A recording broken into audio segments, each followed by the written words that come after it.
BBC News at 3 minutes past 2, our next at 3. Well, thank you, Adam. Cheers, Paddy. Raw food. Brown rice, that's okay. But the rest... Look, Thursday, 8th of June, 2017. That's a big day, isn't it? 5 till 5, it's The Big Show on Radio 2. Hello.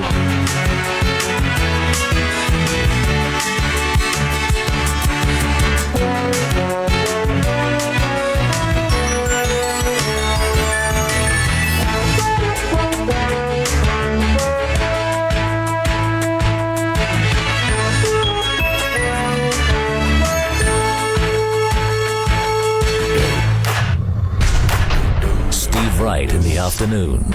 Now playing everywhere. This is that ice cold Michelle fight for that white gold. This one for them hood girls, them good girls, straight masterpieces. Styling, wildin', living it up in the city. Got Chuck's on with Saint Laurent. Gotta kiss myself, I'm so pretty. I'm too hot. Call the police and the fireman. I'm too hot. Make a dragon wanna retire, man, I'm too hot. Say my name, you know who I am, I'm too hot. And my band bought that money, break it down. Girls hit you, hallelujah. Girls hit you, hallelujah. Girls hit you, hallelujah. Cause Uptown Funk don't give it to you. Cause Uptown Funk don't give it to you. Cause Uptown Funk don't give it to you. Saturday night and we in the spot. Don't believe me, just watch.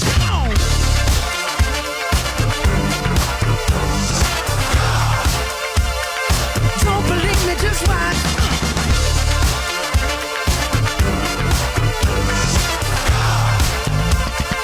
Don't believe me, just watch. Don't believe me, just watch. Don't believe me, just watch. Don't believe me, just watch. Hey, hey, hey, oh! Stop.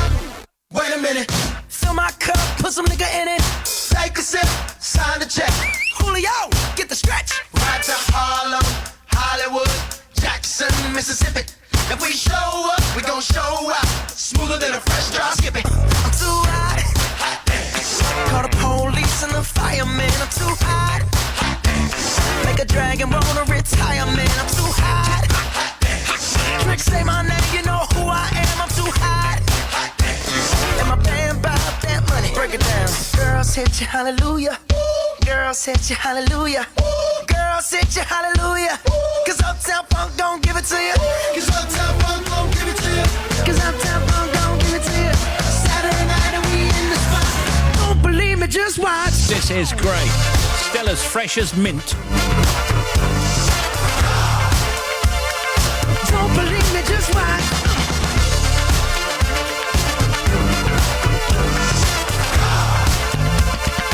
Don't believe me, just watch. Don't believe me, just watch. Here we go. Don't believe me, just watch. That's right. Don't believe me, just watch. Hey, hey, hey, oh! Before we leave, let me tell y'all a little something. Uptown, funk you up. Uptown, funk you up. Uptown, funk you up. Uptown, funk you up. Come on, dance. Jump on it. If you said and flown it. If you freak dead and own it. Don't brag about it, come show me. Come on, dance. Jump on it. If you said and flown it. Well, it's Saturday night and we in the spot. Don't believe me, just watch. Come on. Bruno Mars, Mark Ronson, Uptown Funk. Don't believe me, just watch. That just sounds great. I just love it. How are you? Don't believe me, just watch. Well, Don't believe me, just obviously we're staying off the election completely and utterly. Don't believe me, just watch. Although we will talk to a recording of Jeremy Vine going behind the scenes at the election show tonight. So got that to come. But apart from that, you can email steve.wright@bbc.co.uk, text 88291 and tweet us at BBC Radio 2. All right, hands up for going out to vote and then an evening of line dancing or Zumba. Something unusual. Hands up for a visit to a holiday seaside show. something in summer season. And hands up if you've recently taken up a new sport. Like table tennis or softball or frisbee.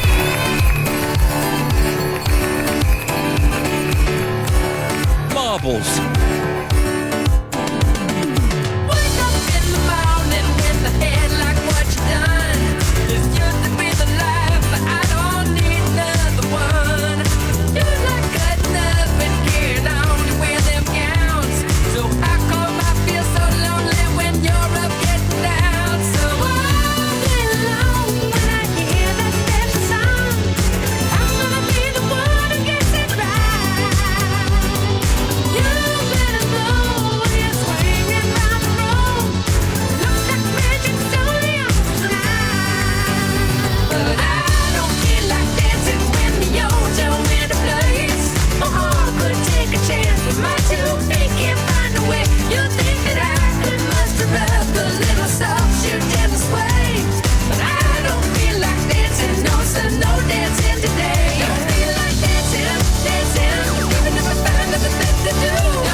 Scissor Sisters. I don't feel like dancing. No G, by the way.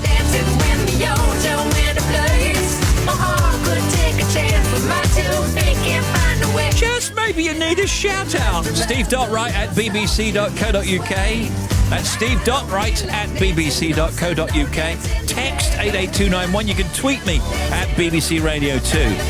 This says, by the way, can't do Zumba, Steve. The gym has become a polling station for today. Live till 5. Steve Wright in the afternoon. Thank you, Rob. Understood.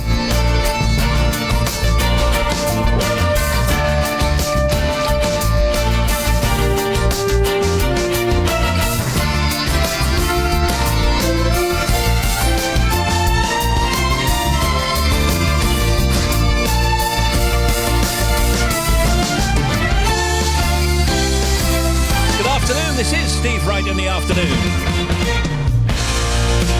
This afternoon, heavy rain in the north, some showers in the south and west, a high of 21 at Heathrow today. Tonight, rain and fog in Scotland, a mixture of clear spells and heavy showers further south. Tomorrow, sunshine and showers. That's Friday with less rain in the afternoon. Don't know for the weekend yet, tell you tomorrow. Lights on, sunset tonight, Aberdeen at 10 p.m. in Sheffield at 9:31, in Newport 9:27, and Loo 9:26. The pollen count is very high in South England, medium in Wales and Northern Ireland, and low in Scotland.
Voting in the UK general election is underway at more than 40,000 polling stations across the country. Polls open at 7 BST this morning, with counting starting once voting ends at 2200, 10 o'clock tonight.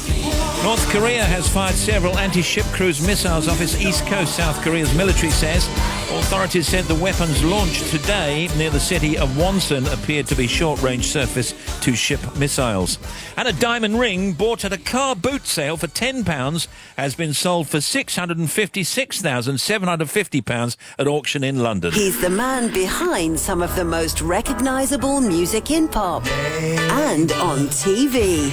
And he's back on BBC Radio 2. Looking at the world of television themes and songs.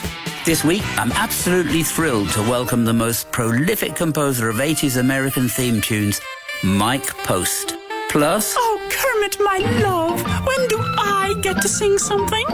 Later, Piggy. I don't have time right now. I'm going to test your knowledge of children's programs of the 70s and 80s. Tony Hatcher's Heard on TV. Tuesday night from 10 on BBC Radio 2. Thank you.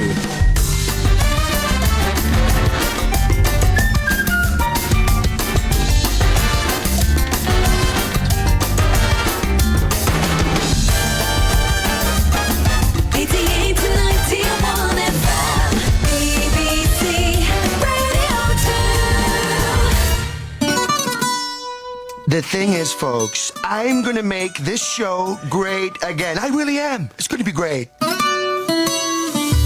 Come and move that in my direction. So thankful for that, it's such a blessing, yeah. Turn every situation into heaven, yeah. Oh, you are my sunrise on the darkest day. Got me feeling some kind of way. Make me wanna savor every moment slowly, slowly.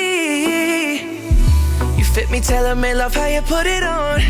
Got the only key, know how to turn it on. The way you nibble on my ear, the only words I wanna hear. Baby, take it slow so we can last long. Tú eres el imán y yo soy el metal. Me voy acercando y voy armando el plan. Solo con pensarlo se acelera el pulso. Oh yeah, ya me está gustando más de lo normal. Todos mis sentidos van pidiendo más. Esto hay que tomarlo sin ningún apuro. Despacito, quiero respirar tu cuello despacito. Deja que te diga cosas al oído, para que te acuerdes si no estás conmigo. Despacito, quiero desnudarte a besos despacito. Firmo en las paredes de tu laberinto y hacer de tu cuerpo todo un manuscrito. Sube, sube. Quiero ver bailar tu pelo, quiero ser tu ritmo. Que le enseñes a mi boca tus lugares favoritos. Favorito, baby. Déjame sobrepasar tus zonas de peligro, hasta provocar tus gritos y que olvides tu apellido. Come and move that in my direction. Thankful for that, it's such a blessing, yeah. Turn every situation into heaven, yeah. Oh, you are my sunrise on the darkest day. Got me feeling some kind of way. Make me wanna savor every moment slowly, slowly. You fit me, tailor-made, love how you put it on. Got the only key, know how to turn it on. The way you nibble on my ear, the only words I wanna hear. Baby, take it slow so we can last long. Pasito a pasito, suave suavecito, nos vamos pegando poquito a poquito. Y es que esa belleza es un rompecabezas, pero para montarlo aquí tengo la pieza, oye. Despacito, this is how we do it down in Puerto Rico. I just wanna hear you screaming, ay bendito. I can go forever cuando esté contigo. Pasito a pasito, suave suavecito, nos vamos pegando poquito a poquito.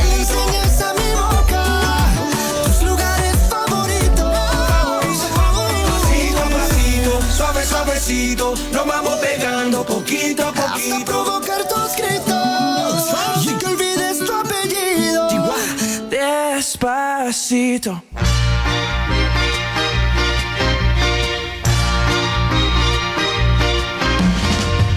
One can have a dream, baby. Two can make that dream so real. One can talk about being in love. Two can say how it really feels.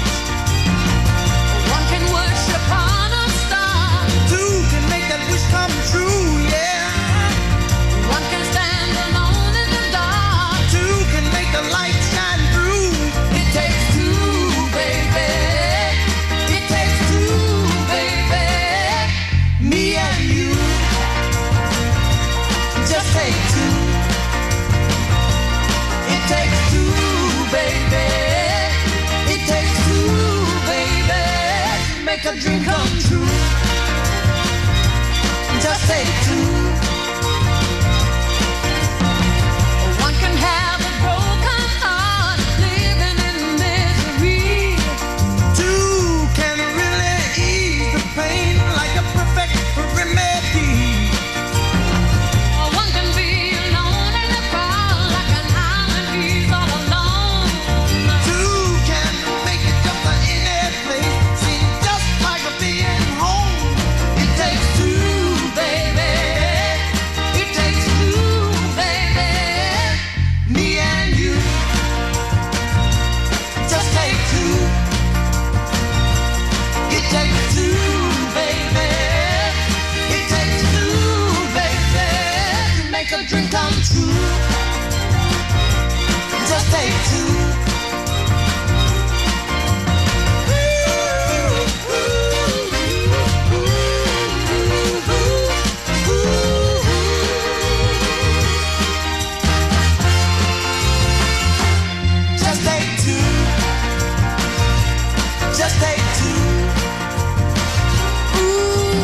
from London. This is Steve Wright in the afternoon at BBC Radio 2. Marvin Gaye, Kim Weston. It Takes Two. That's right. It takes two, baby. It takes two, baby. It's a drink on you.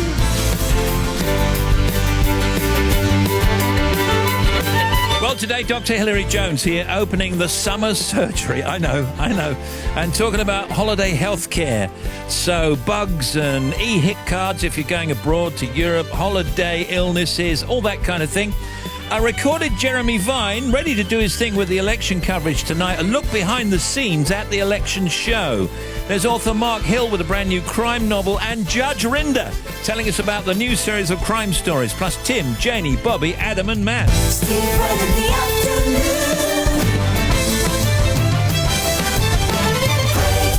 And the Oldies chosen by Steve Mash from Leighton Buzzard. Steve Mash. That's a great name, isn't it?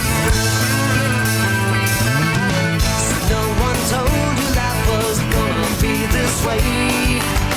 Your job's a joke, you broke. Your love life's the way. It's like you're always stuck in second gear.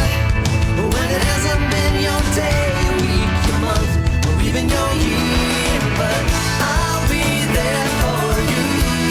When the rain starts to fall, I'll be there for you.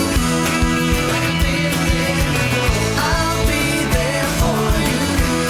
'Cause you're there for me too. You're still in bed at 10 and work again at 8. You burned your breakfast so far, things are going great. Your mother warned you there'd be days like these, but she didn't tell you when the world was brought down to your knees. That I'll be there for you when the rain starts to fall. I'll be there for you like I've been there before. I'll be there for you 'cause you're there for me too.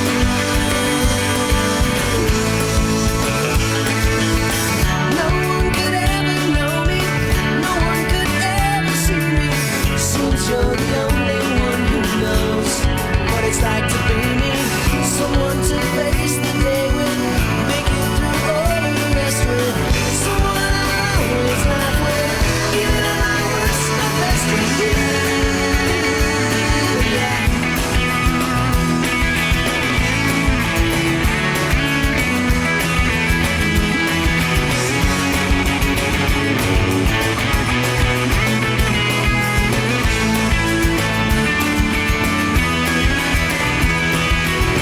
It's like you're always stuck in second gear. When it hasn't been your day, your week, your month, even your year. I'll be there for you. When the rain starts to fall, I'll be there for you. Like I've been there before. I'll be there for you. 'Cause you're there for me too. I'll be there for you. That's the Rembrandts, of course. Hey, Stephen Team, give Mick and Ange a mention, because it's only 4 more sleeps till we see Deep Purple in Berlin.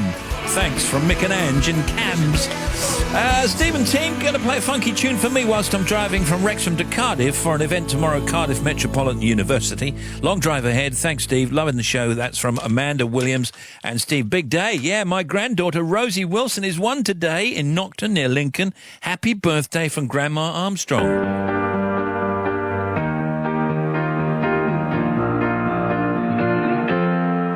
I really need you. I really need your love right now. I'm fading fast, not gonna last.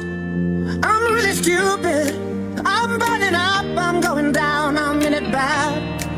Don't even ask. When I find myself in the middle, in the middle, in the middle, could you love me more? Just a little, just a little. Overcomplicate, but it's simple, but it's simple, but it's simple. Would you love me more? Just a little. So tell me now, when every star falls from the sky and every last heart in the world breaks. Oh, hold me now, when every ship is going down. I don't feel nothing.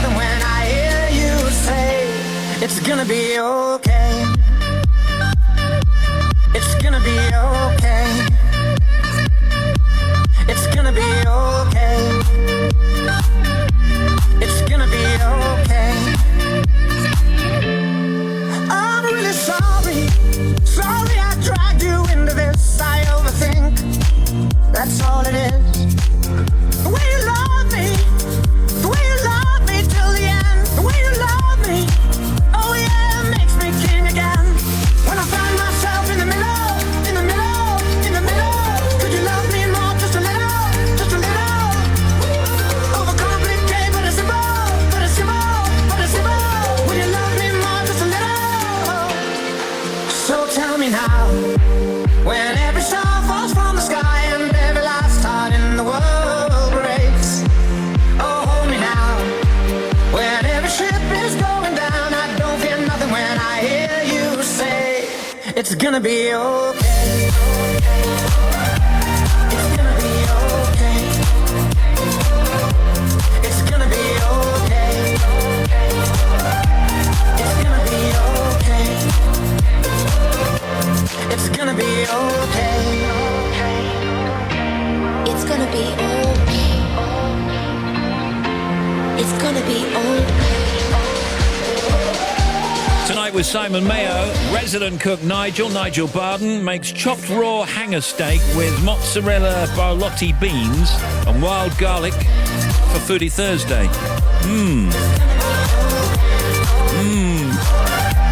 That's all right. It's gonna be okay. When every star falls from the sky. Might reek and shriek a bit. In the world breaks. It's gonna be okay. When every ship is going down, I don't fear nothing when I hear you say it's gonna be okay.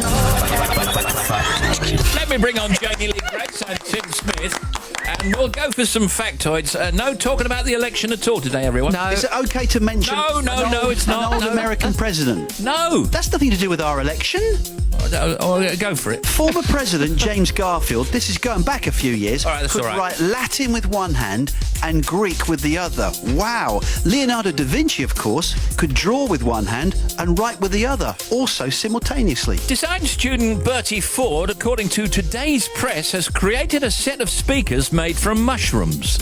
The 22-year-old fashioned the castings from mycelium, a material made of mushroom roots. He said that his funky sound speakers work best with soft tones like jazz music. Now, I'm worried about what's going to happen when they go mouldy. No, they won't go mouldy. Are they preserved? Yeah, they're all preserved and everything. It's Janie. On this day in 1975, pagers were launched in Britain. Pagers! Do you remember those? Oh, yes, pagers. Yes, they assisted with person and mobile communications until, of course, the development of mobile phones in the 80s. Well, it's interesting. When you watch old series on television, you can almost tell what year they were made now because, that's my pager. I've never had a pager. No, what happened? They kind of beeped, and then was there a little readout at the bottom of the With page? some of them, yeah, absolutely. And it said phone so-and-so or go there now. Yeah. Oh, they're quite good. Corduroy, spelled C-O-R-D-U-R-O-Y, corduroy, in fact, comes from the French cord, C-O-R-D, du, D-U, roy, R-O-I, or cloth of the king. Factoids.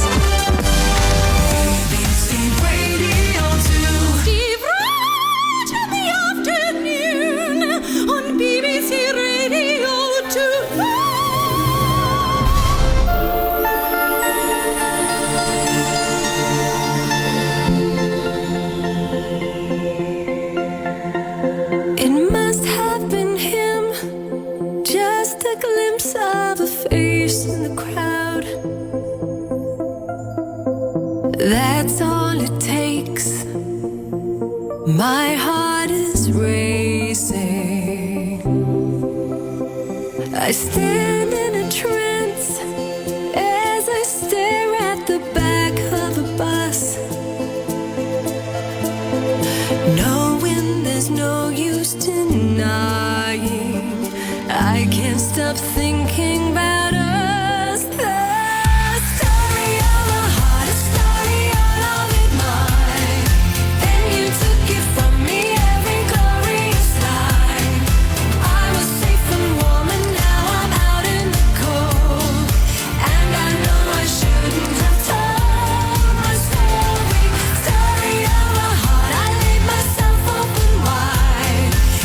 To read the pages where the ink hadn't dried.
a stranger, a face I find more and more hard to recall.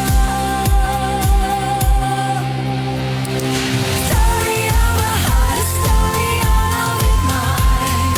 Then you took it from me, every glorious lie. I was safe and warm, and now I'm out in the cold. And I know I shouldn't have told my story. Story of a heart, I laid myself open wide. Yet to read the pages where the ink hadn't dried. Now, in a moment, we're going to play in a little interview that we did with Jeremy Vine. As you know, he's very much part of the election programme on BBC One tonight. He's going to be talking about how he does the stats and the graphics and all of that kind of stuff. A little bit of inside track behind the scenes. So that's coming up in about 5 or 10 minutes' time. It is, of course, General Election Day today, and polling stations around the country are open until 10 p.m. tonight. It's also World Ocean Day. The 4-day Isle of Wight Festival opens. Headliners are David Guetta, Run DMC, Arcade Fire and Rod Stewart. The Grange Park Opera Festival 2017 has started, and the Royal Cornwall Show has also started. It includes the Cornwall Festival of Dance and the presentation of the Royal Cornwall Food and Farming Awards. The 2-day Free From Food Expo and Conference has begun in Barcelona. The CMA Music Festival starts later on in Nashville. The 3-day Stoke-on-Trent Literary Festival also beginning. And the Drum Design Awards are on later in London. What a brilliant thing, drum design. Elton John plays Leeds. Jerry and the Pacemakers, I like it. Playing Eastbourne, Merrill Osmond plays the Cavern Club in Liverpool. And in the birthdays, Nancy Sinatra, Mick Hucknall and Kanye West. Human beings evolved 100,000 years earlier than was first believed and like to eat things such as gazelle, wildebeest and zebra. They've just discovered all of this. Fossil experts have put the age of skeletons, recently found in Morocco, at 300,000 years, according to reports in Nature magazine today. This comes from the Australian Research Centre for Human Evolution. They said the new results push back the origins of humans even further. So initially, we were thought to be about 200,000 years old, but now 300,000 years old. 80% of tots do not see a dentist in the headlines today. Also, everyone's done this, so we'll just pass it by. Greatest invention of all time, tea bags, followed by the wheel, the fridge, sewers, the plough, penicillin, the internet, armour, light bulbs and the clock. Janie, what you got? This is an interesting piece. Elderly people are being advised to take up tango and ballroom dancing to cut the risks of falls. An expert has said that dance classes could help them keep their balance by helping maintain ankle and core strength. Falls kill almost 5,000 people a year in Britain and are the biggest cause of emergency hospital admissions for pensioners. This expert, Dr. Redding, has said that lessons can also help lonely older people get out, and the traditional music could bring back valuable memories for those with dementia. That was what we were talking about with Joseph Gibelli, wasn't it? About how music can bring back memories. But what a great thing to do tango. Yeah, it is a good thing. So you should always check with your doctor first and say, look, I'm going to join this dance club, you know, I'm this age, and do you think it's okay? But also, you know, there are dance classes, or dance movement classes, if you like, for elderly people where they can remain seated. And that's amazing. That makes a huge difference. Nearly 1 in 3 British men have smelly feet, snore, fart a lot and have bad breath, says the report today. Charmed, I'm sure. So you're not going to ask anyone about that then? Well, is it anything we didn't know? Don't look at me. I mean, look at Tim over there. I like the way you were about to just move on that one. I've got 3 of those 4 things. Listen, I do want to talk... guess which. No, I'm not going to tell you. Look, listen, I want to talk about the election. What can and can't you do with your phone in a polling station? This is a brilliant thing in the Evening Standard. Voters have been warned to keep their phones firmly in their pockets. Those stepping out to elect the next government have been warned to steer clear of snapping a selfie while in the booth or sharing their ballot choice with Twitter followers, as using phones while voting is a breach of electoral law and could lead to strict penalties. A couple of questions here. Can you take a selfie in the polling booth? Taking pictures on your smartphone while voting isn't strictly illegal, but experts fear that those taking selfies could inadvertently reveal another person's vote. You could face a hefty fine of up to $5,000, says the Standard, or 6 months in prison if you revealed somebody else's vote. Is it okay to use Twitter or Facebook while voting? The Commission warns against tweeting or posting on social media from the polling booth. Can you make a phone call from inside a polling station? Polling staff are also within their rights to ask anyone chatting loudly on the phone to leave the building if they are deemed to be disrupting other voting voters. And what happens if you listen to music when you vote?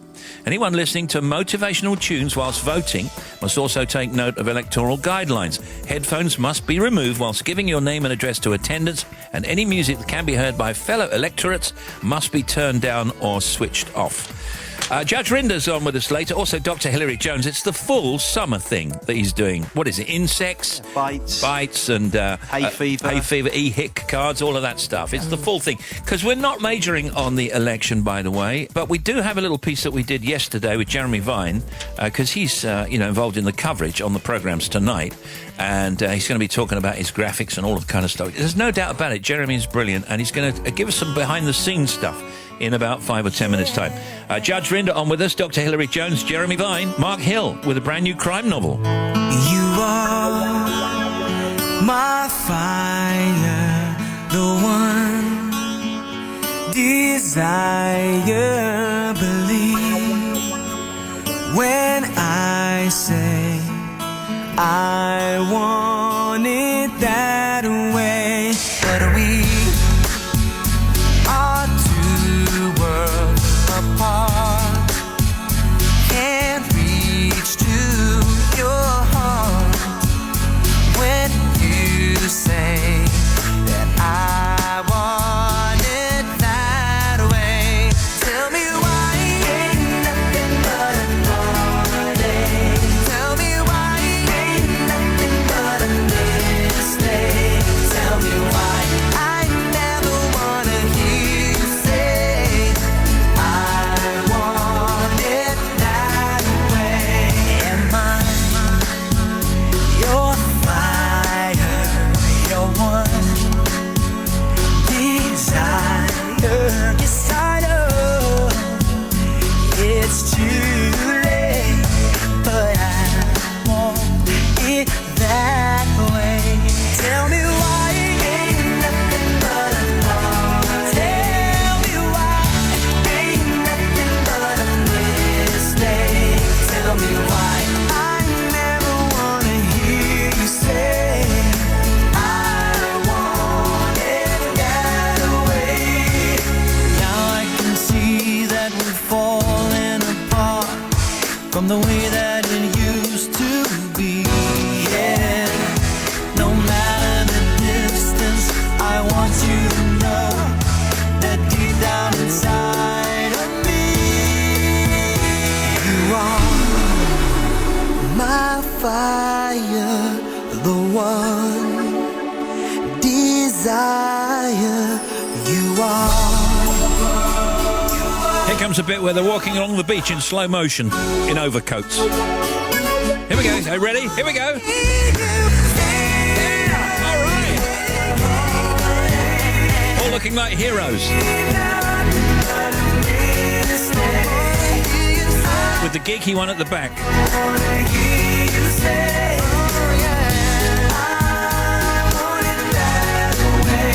Tell me why ain't nothing but a heart. Tell me why ain't nothing but a mistake. Tell me why I never wanna hear you say. Then it kind of all ends solemnly with the short one looking to the ground at the end, right? In a kind of a reflective mode. Stand by.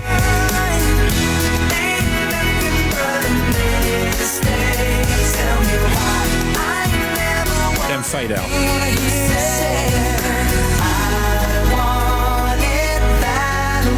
it comes. 'Cause I want it that way.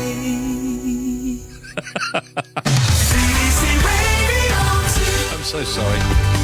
Here's Bobby. What you got? Steve, thank you. First of all, the A629 southbound at Silsden was closed between the Keighley Road and the A650. That has all reopened. Greater Manchester, the M60 anti-clockwise, there's a broken down truck 16 to 15. So towards the M61 Swinton interchange, you got one lane shut. M6 southbound 17 to 16, the breakdown in the roadworks. That's now cleared, but further down on the M6 southbound, 10 to 9 towards Wednesbury, there was another breakdown. Now they've cleared it, but you've still got queues through that stretch. M1 northbound northbound 15 to 15A. Overturned vehicle has been cleared. If you're heading up towards Toaster and Northampton services, you've still got busy traffic though. The latest on the A41, Wolverhampton, Chapel Ash, still partially blocked with an accident at the Merrydale Road junction. The latest on the M25 clockwise is busy 13 to 16, just busy towards the M40. It's all moving though. And then there's this congestion approaching 27 for the M11, and then there's a big queue over the Dartford Bridge, the QE2 bridge, from about junction 28. And I'm assuming it's because of the closure of the North Circular. The A406 is closed northbound. There's an accident between Ilford Hill and the A12 and the fuel spillage in the broken down lorry, still at the Redbridge roundabout. So I think the congestion on the M25 is partly because of that, because it kind of mirrors that stretch. Then we've got the M5 northbound accident, 21 to 20, Weston-super-Mare to Clevedon, still there, still 2 lanes shut. Back with more, 40 minutes. Thank you very much, Bobster. Make contact with the show. Text 88291 and email steve.wright@bbc.co.uk.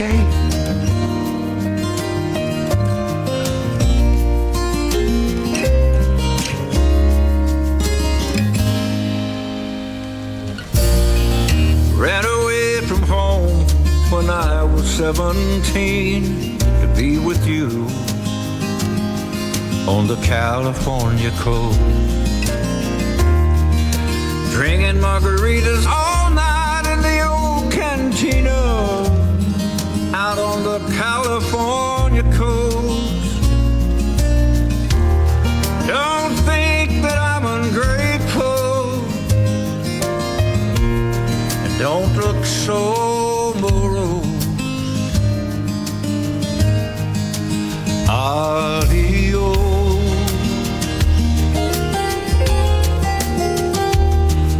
Adios.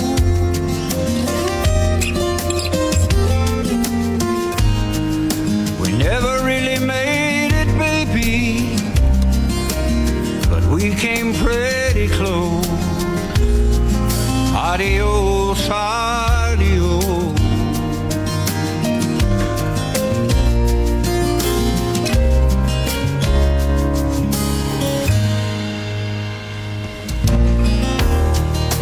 Going up north where the hills are winter green, I gotta leave you on the California coast.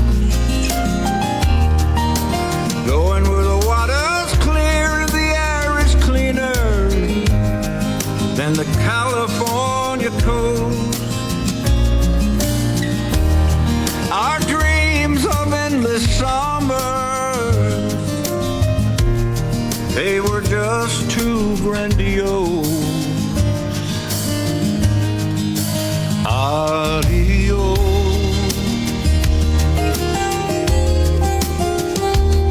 Adios.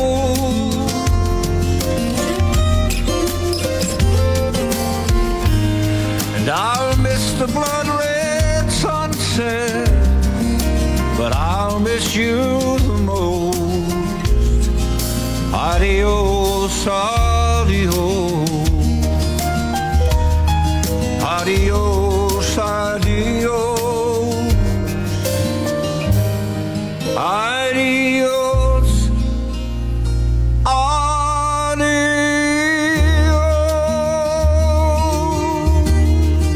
That's a beautiful song. Glenn Campbell, Adios. 10 to 3 on Radio 2, and now,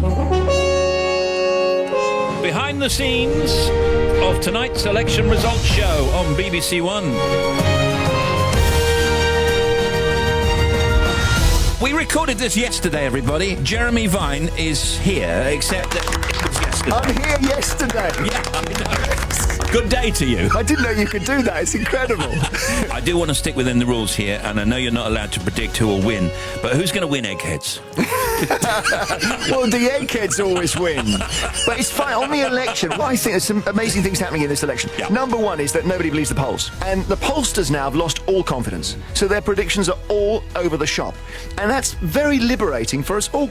We've learned from Brexit, we've learned from Trump that stuff happens that we are not expecting. The experts are usually wrong. Isn't that wonderful? And in that way, are there any experts? I think the one expert, the genius of the election, BBC election, is Professor John Curtis, actually. Okay. He's in a different category. agree. The very first rehearsal I had to do, I rushed from Radio 2. I went to the studio and I did a thing called the Coalition Builder, where we work out the names and numbers and all that if the result is very tight. And as soon as it finished, David Dimbleby said, "What do you think of that, John?" And this figure appears on the balcony because he appears like God. Yeah. It's right. He sort of said, "It's absolute rubbish." You know, it just completely denounced my graphic. Tell me where you're going to be. I know you're going to be outside number 10 with your graphics. Yes. The brilliant thing about 2015 and these graphics now is that when I'm in Downing Street, it actually looks like Downing Street. It really does. It's the first time ever. Yeah. So we had complaints the morning after in 2015. Why is Jeremy Vine still at night when the sun's come up? And we had to say, because it's not real.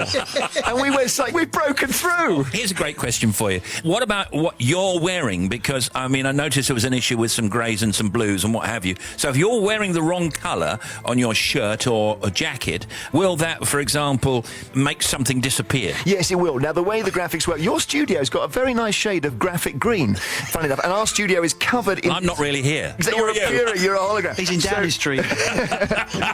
When the cameras see this particular shade of green, they don't show it. They replace it with VR image generated inside the brain of some enormous computer.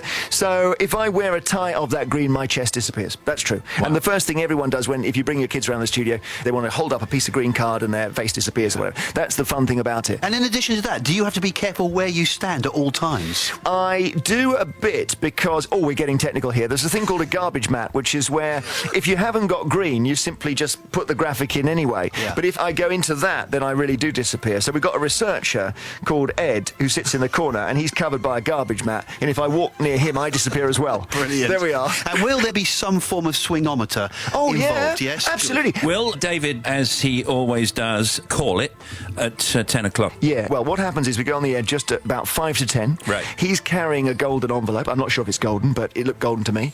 The envelope contains the results of the exit poll, which has been calculated by John Curtis. And that's not opinion poll. That's a poll based on people who voted, which is much more reliable. And in fact, last time it was He called it. Yeah. He got the results so close that people didn't believe it. Yeah. It was amazing.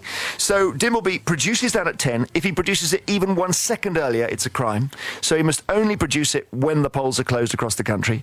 And he then says, this is what we think. And at that point, game on. Joking apart, I think you're absolutely brilliant. And I think all of them are great. We'll watch all night. You'll be up all night, right? Oh, yeah. And I'm kind of honoured in a way that it's Dimbleby's 10th general election, which I do think is amazing. He's great. When he did Brexit, I said, last time, when you did this before, I was 7, and I showed him a picture of me in trunks on a swimming pool. I said, my mum's just sent me that. He said, oh, you would remind me of how old I am.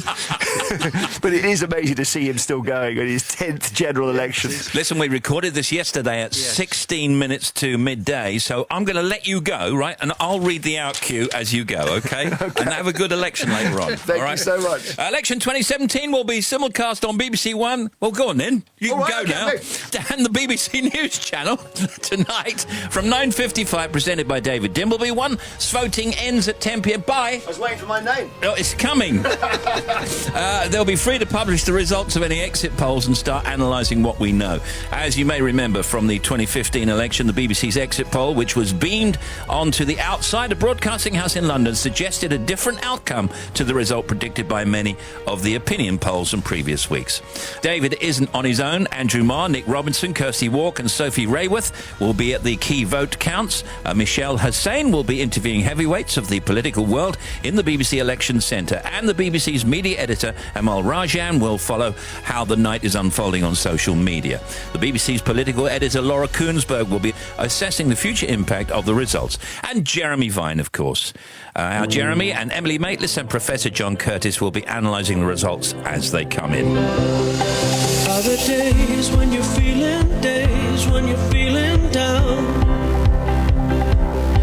and you're looking for hope, but hope cannot be found? Are the nights when you're falling fast? Can you take a hold of my hand, let go of the past? Can I take a hold of your heart? That's all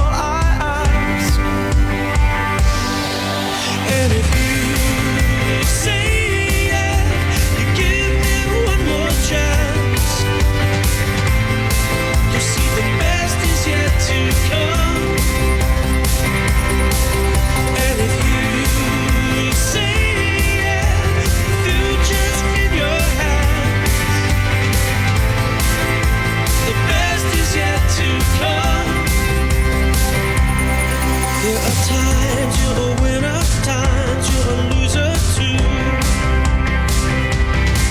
Are there times when you question everything you knew?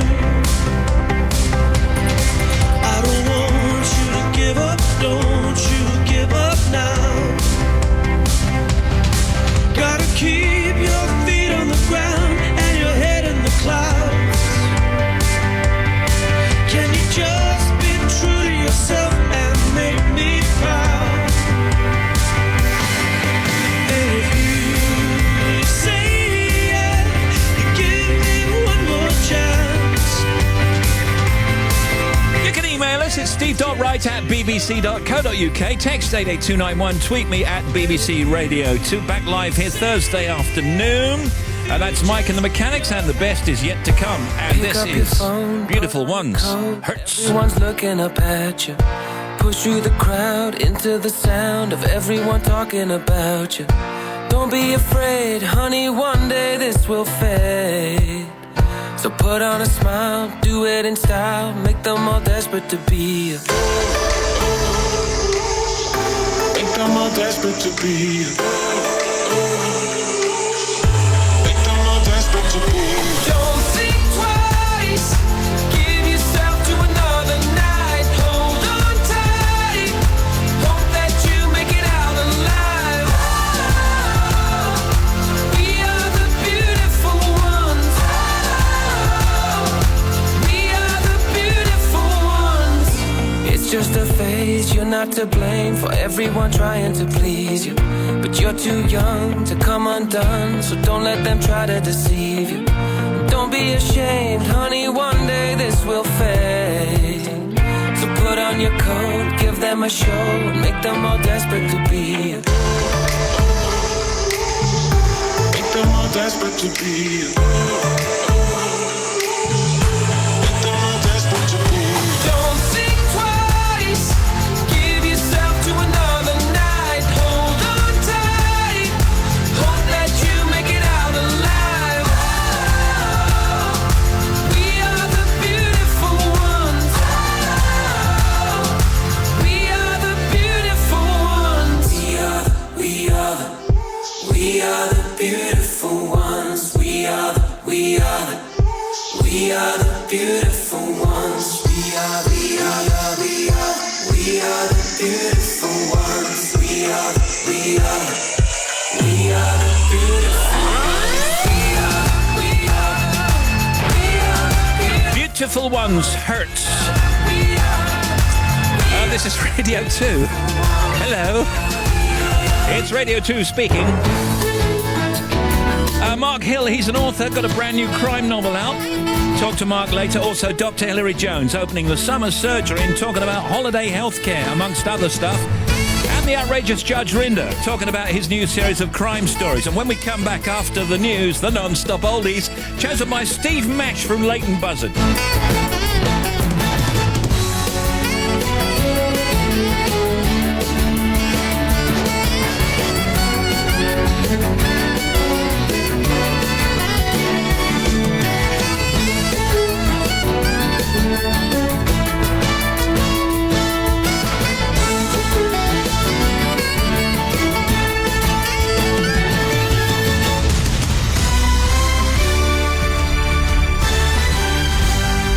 BBC News at 3 o'clock. This is Adam Porter. The General Synod of the Scottish Episcopal Church has begun a debate on whether to allow same-sex couples to marry. It will become the first branch of the Anglican Church in the UK to allow gay marriage if the proposal is approved this afternoon. Opponents say the move would be against the teachings of the Bible. But Jane Ozanne, a campaigner on LGBT issues in the Anglican Church, says it would be a step in the right direction. We believe that love is to be celebrated, and Jesus actually talked an awful lot about love. And the important thing here is that we have a church who recognises the integrity of people who hold different points of view and has created a conscience clause to enable that to happen.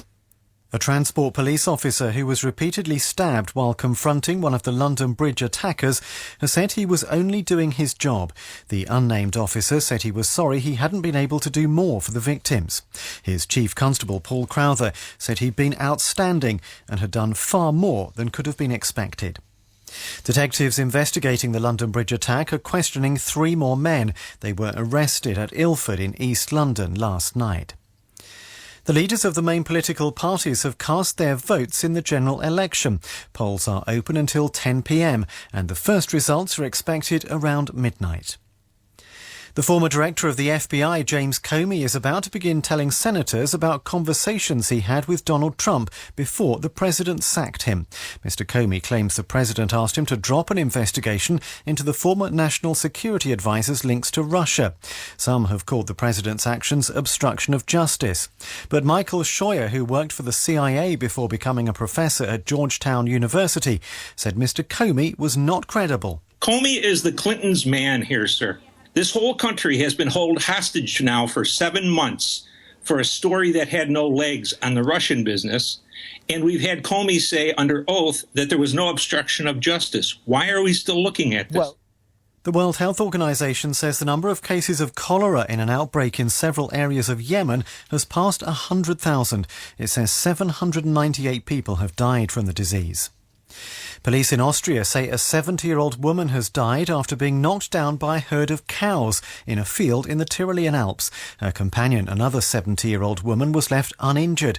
Bethany Bell reports from the Austrian capital, Vienna. In a statement, police said the 2 women were walking their dogs through a fenced-off meadow on the Kranzhorn mountain, where 10 cows and their 8 calves were grazing. In a surprise move, one of the women was attacked by 1 or more of the cows and knocked over. She was unhurt. The cows then charged at the second woman, who fell to the ground and was trampled underfoot. The emergency services rushed to the scene by helicopter, but she died of her injuries on the spot. BBC News at 3 minutes past 3, our next at 4. Thanks, Adam. Hi, it's Steve Wright in the afternoon on the BBC. Time for the oldies then. Every day between 3 and 3:30, it's the non-stop oldies that have us a good today.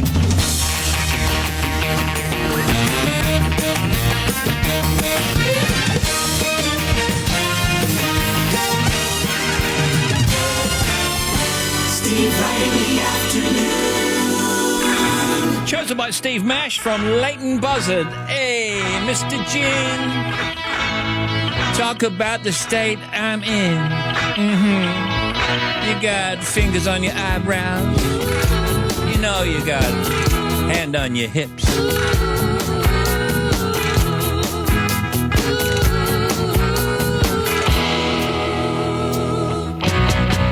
Hey, Mr. Jim, I can see the shape you're in. Finger on your eyebrow and left hand on your hip. Thinking that you're such a lady killer. Think you're so slick. Well, alright.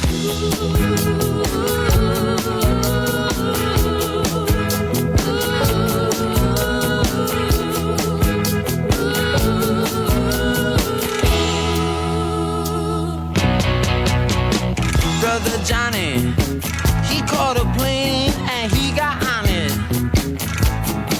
Now he's a razor in the wind, and he's got a pistol in his pocket. They say the man is crazy on the coast. Lord, there ain't no doubt about it. Well, alright.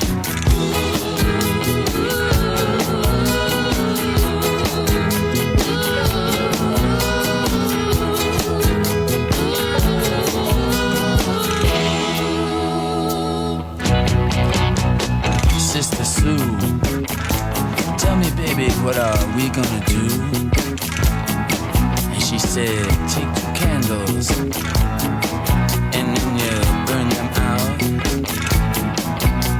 Make a paper boat, light it and send it out. Send it out now.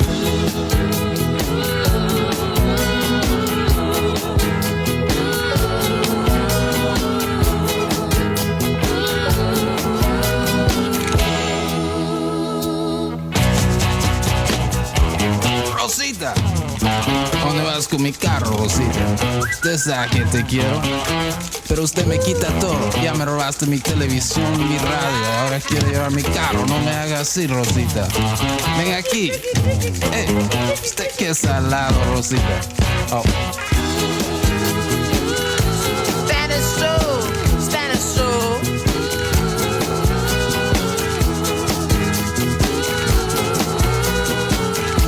Hey Johnny, they're looking for you, man.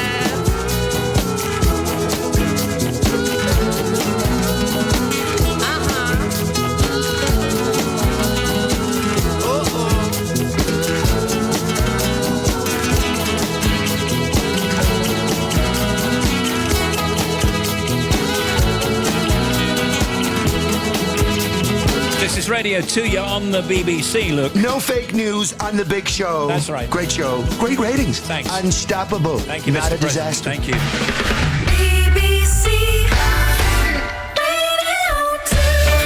These are the non-stop oldies. Good afternoon, whatever you're doing. You could be in the gym, American girl.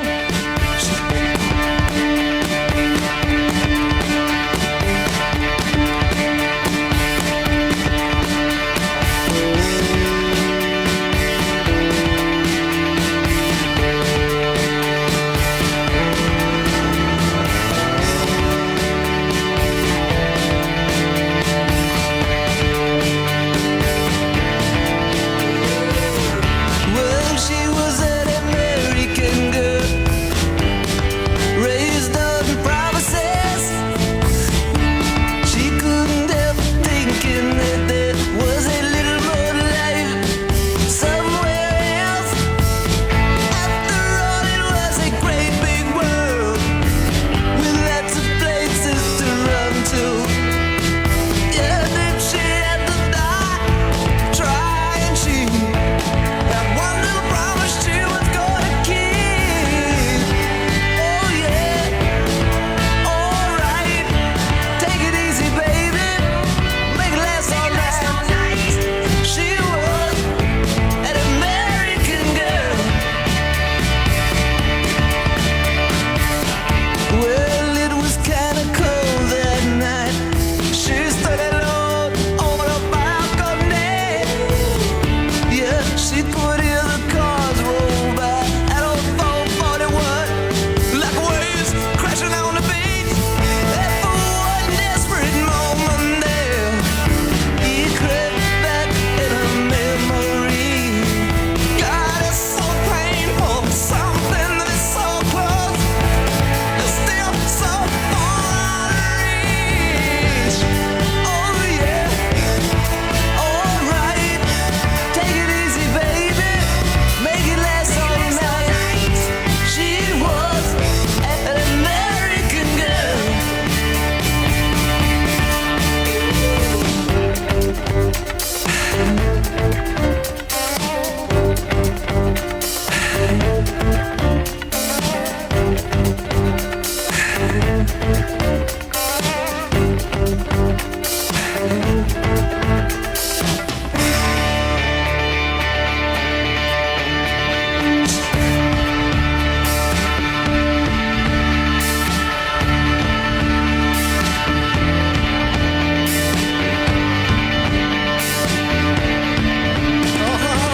Hoping for some better weather as we roll up to the weekend. These are the non-stop oldies, by the way. The weather's slightly improved here, so much so that we have this fly in the studio. Wait a minute. I've got some flit somewhere. Oh, what about this? Hang on. That's better. I got it. It's David Bowie, Drive In Saturday. Let me put my arms around your head. Gee, it's hot. Let's go to bed. Don't forget to turn on the light. Don't laugh, babe, it'll be alright. Pour me out another phone. I'll ring and see if your friends are home. Perhaps the strange ones in the dome can lend us a book we can read up alone and try to get it on like once before. When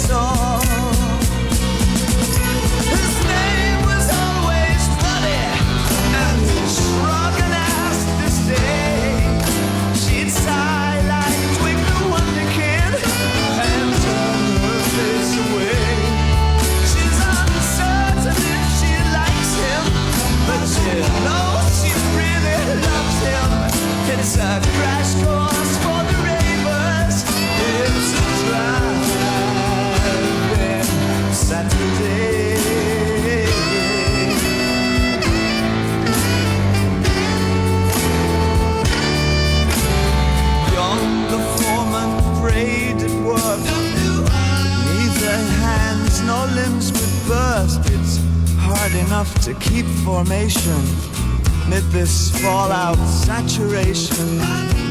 Cursing at the astronet that stands in steel by his cabinet. He's crashing out with Sylvia, Euro supply for aging men. With snorting head he gazes to the shore. Once it raged, the sea that raged no more, like the video films he saw. His name was always Buddy, looking at the stage. And she'd sigh like Tweak the Wonder Kid and turn her face away. She's uncertain if she likes him, but she knows she really loves him. It's a crash course for the ravers. It's a driving Saturday. His name was always Buddy, and he'd shrug and ask to stay. And she'd sigh like Twink the Wonder Kid and turn her face away. She's uncertain if she likes him, but she knows she really loves him. It's a crash course for the ravers. It's a driving Saturday.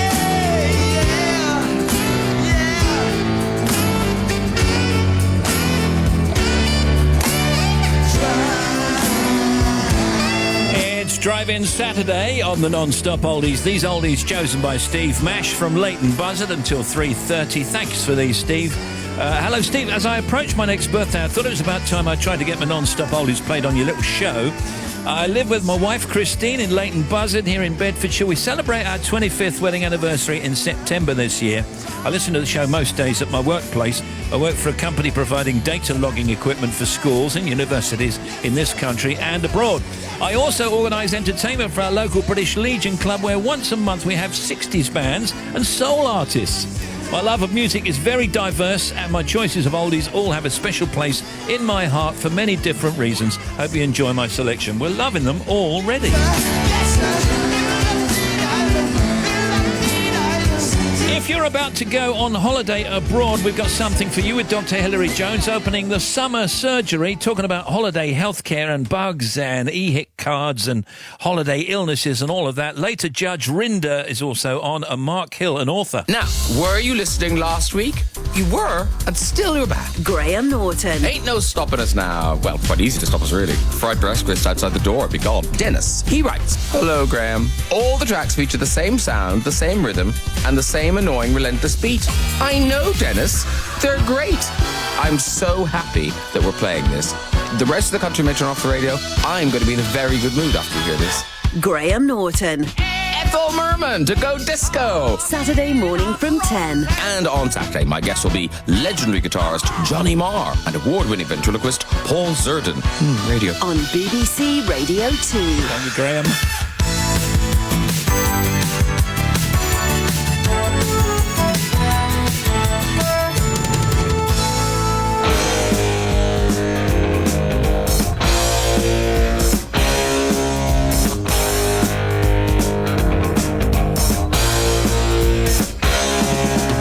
Guess who just got back today? Them wild-eyed boys that had been away haven't changed, had much to say. But man, I still think them cats are crazy. They were asking if you were around, how you was, where you could be found. Told them you were living downtown, driving all the old men crazy. The boys are back in town, boys are back in town. I said, the boys are back in town. The boys are back in town. The boys are back in town. The boys are back in town. The boys are back in town. The boys are back in town.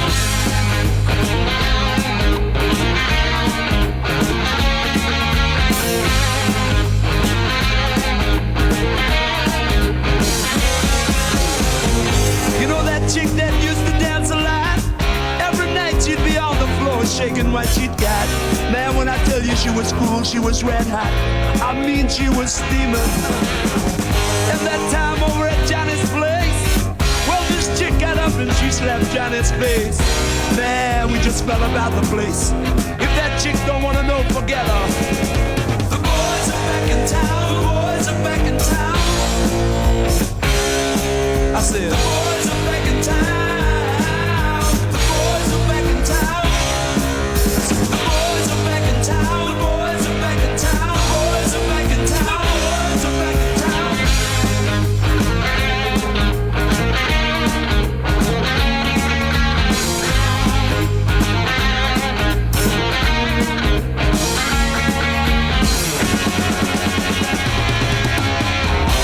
Spread the word around.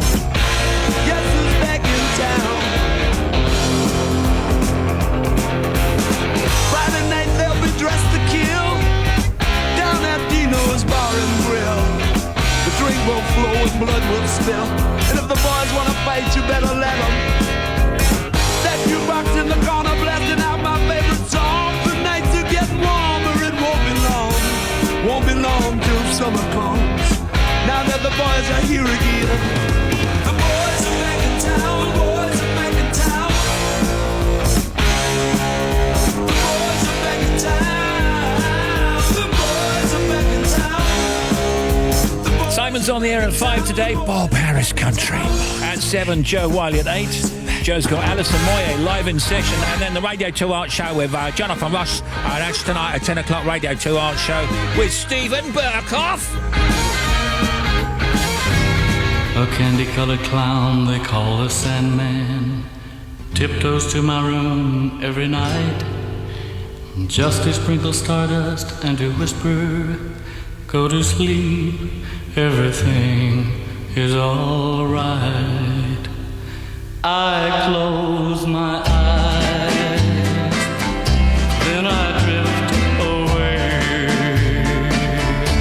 into the magic night. I softly say a silent prayer like dreamers do. Then I fall asleep to dream my dreams of you. In dreams I walk with you. In dreams I talk to you. In dreams you're mine all the time we're together. In dreams,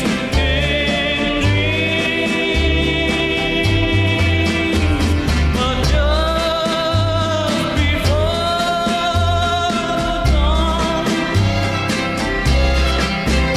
I awake and find you gone. I can't help it, I can't help it if I try. I remember that you said goodbye.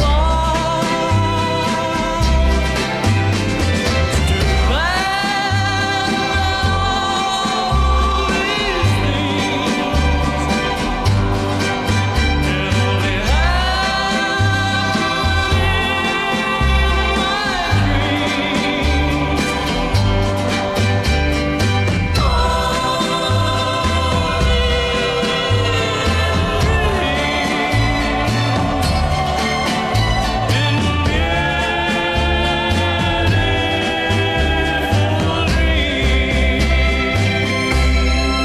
Fabulous song that, In Dreams, Roy Orbison. These are the non-stop oldies as chosen by Steve Mash from Leighton Buzzard. And now here's Roberta Flack, the classic, The First Time Ever I Saw Your Face.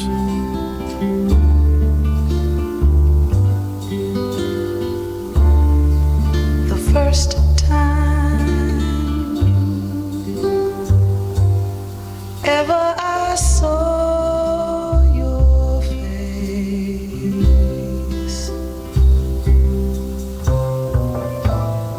I thought the sun rose in your eyes,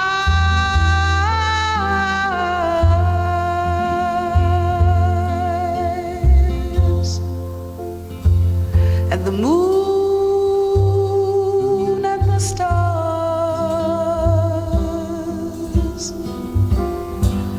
were the gifts you gave to the dark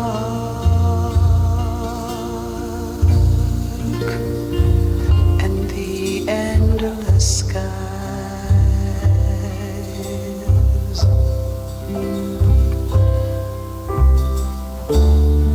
And the first time ever I kissed your mouth, I felt the earth move in my hand,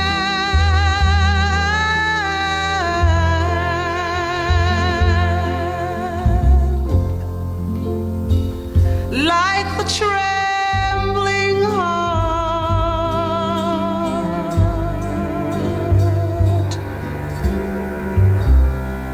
of a captive bird that was there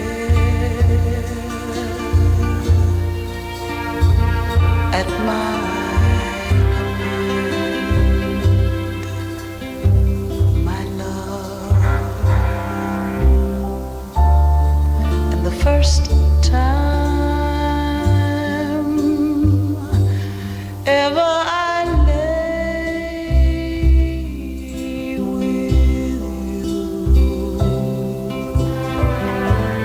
I felt your heart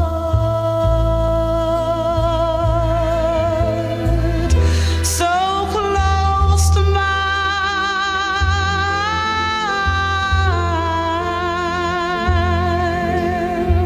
and I knew our joy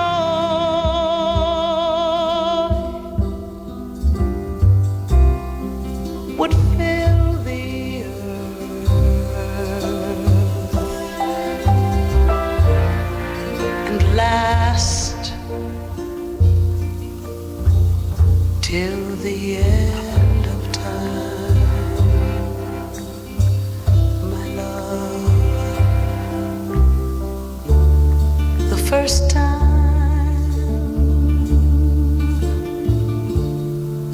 ever I saw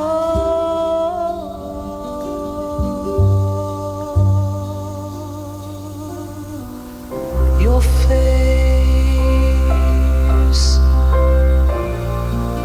your face. Some great lines in that. And last till the end of time, my love. First time ever I saw your face on the non-stop oldies, as chosen by Steve Mash from Leighton Buzzard. And next, Whitney Houston, One Moment in Time on the oldies.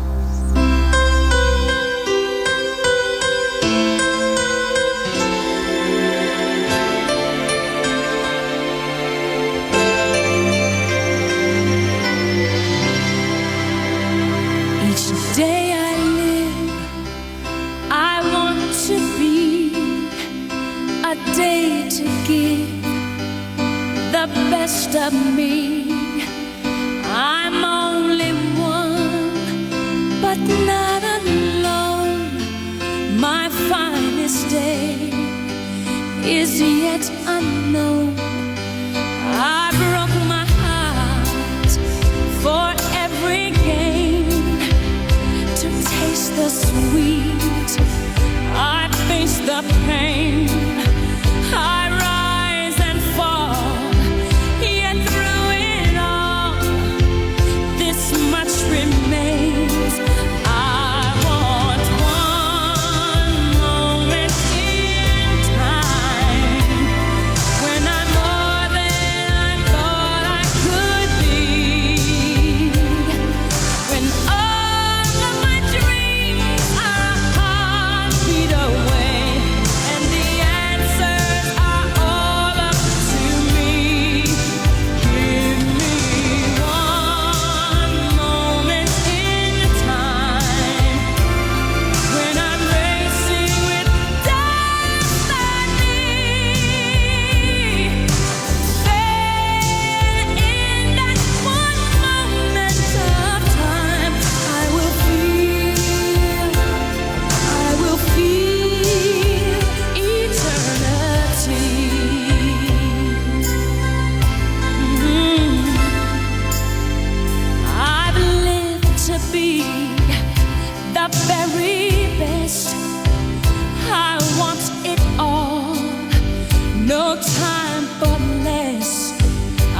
3:30 in the United Kingdom. Those were the non-stop oldies, rounding off with Whitney Houston one moment in time, and a little badge on its way to our friend.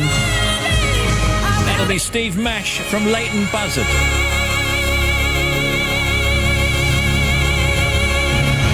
Afternoon from Radio 2. Steve, I should be out there painting the decking, but the gusty wind has put me off it.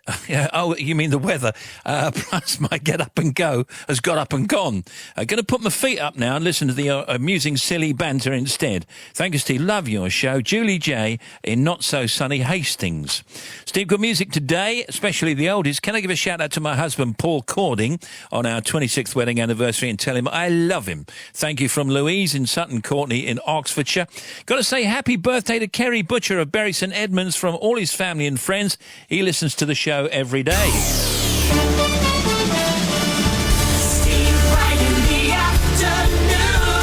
Talk to Dr. H soon. In the news, voting in the UK general election is underway at more than 40,000 polling stations across the UK. Polls open at 7 today, with counting starting once voting ends at 2200, 10 o'clock tonight. A total of 650 Westminster MPs will be elected, with about 46.9 million people registered to vote. Meanwhile, the European Central Bank, the ECB, has increased its forecast for economic growth in the Eurozone but kept interest rates on hold. And BT has replaced its auditor for the first time in 33 years after an accounting scandal at its Italian business cost it $530 million. Now, here's Bobby Pryor. What you got? Steve, thank you. Greater Manchester, the M60 anti-clockwise, 16 to 15. Through to the M61, the Swinton interchange. There's a broken down truck. It is still there. And there's one lane closed. M6 on the southbound side, there was a bump between 10 and 9 to Wednesbury, all cleared out of the way now. There's also a breakdown in the queues. Both of those are gone, but still busy. Problems for the A1 on the northbound side. So this is up towards Newark, and thank you for so many calls on this. So at Balderton, we've got a jackknife lorry. It's between the Fernwood South Junction and the Balderton Claypole turnoff. So we've got one lane closed. The queues are back to Long Bennington at least, and just moving back. So just be aware. Very, very slow indeed. So it's the A1 northbound. Problems for the M1 southbound. Busy traffic between 11 and 10. We couldn't find a reason for it, but there's slow congestion heading towards the M25, but all lanes are open. That's the bit of good news. The M25 clockwise between 13 and 16 for the M40. It's been very, very busy. All lanes are open there. Couldn't find a problem. It's just slow. And then across the top, just got some news in clockwise. There's a broken down vehicle at 25, just about to be removed to the hard shoulder. Then there was another one at 27 for the M11, but all lanes are open now, so just be aware it's very, very slow through that stretch. The M5 northbound, 21 to 20, so up from Western Supermare. That accident is still there, and it's still causing big queues. And the A470 in Powys. At Carassus, we've got it closed completely. Accident between Wade Lane and the A489 long length. And the latest on the North Circular, by the way, the northbound North Circular still shut completely between Ilford Hill, the A118, and Redbridge Roundabout. That's having a huge knock-on effect through the area, so give yourself lots of time. And I'll be back with another one in 25 minutes. And our tribute to disco and dance culture is just under 24 hours away. Serious Jockin', no G, just under 24 hours to go. Serious Jockin'. Live till 5. Steve Wright in the afternoon. Heavy rain in the north, some showers in the south and west. High of 21 at Heathrow. Tonight, rain and fog in Scotland, a mixture of clear spells and heavy showers further south.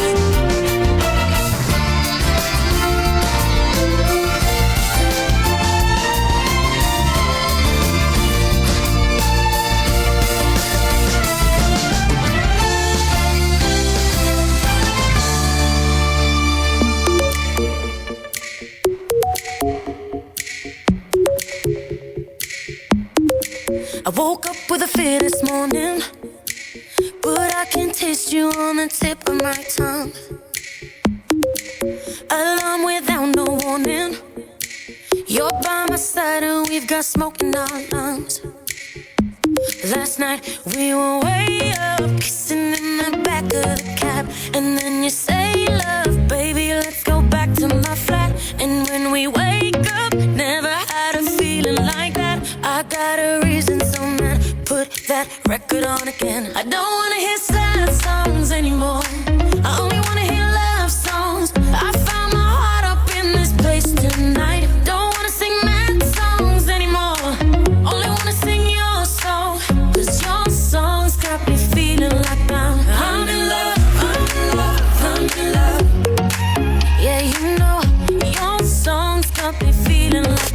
No fear, but I think I'm falling. I'm not proud, but I'm usually the type of girl that would hit and run.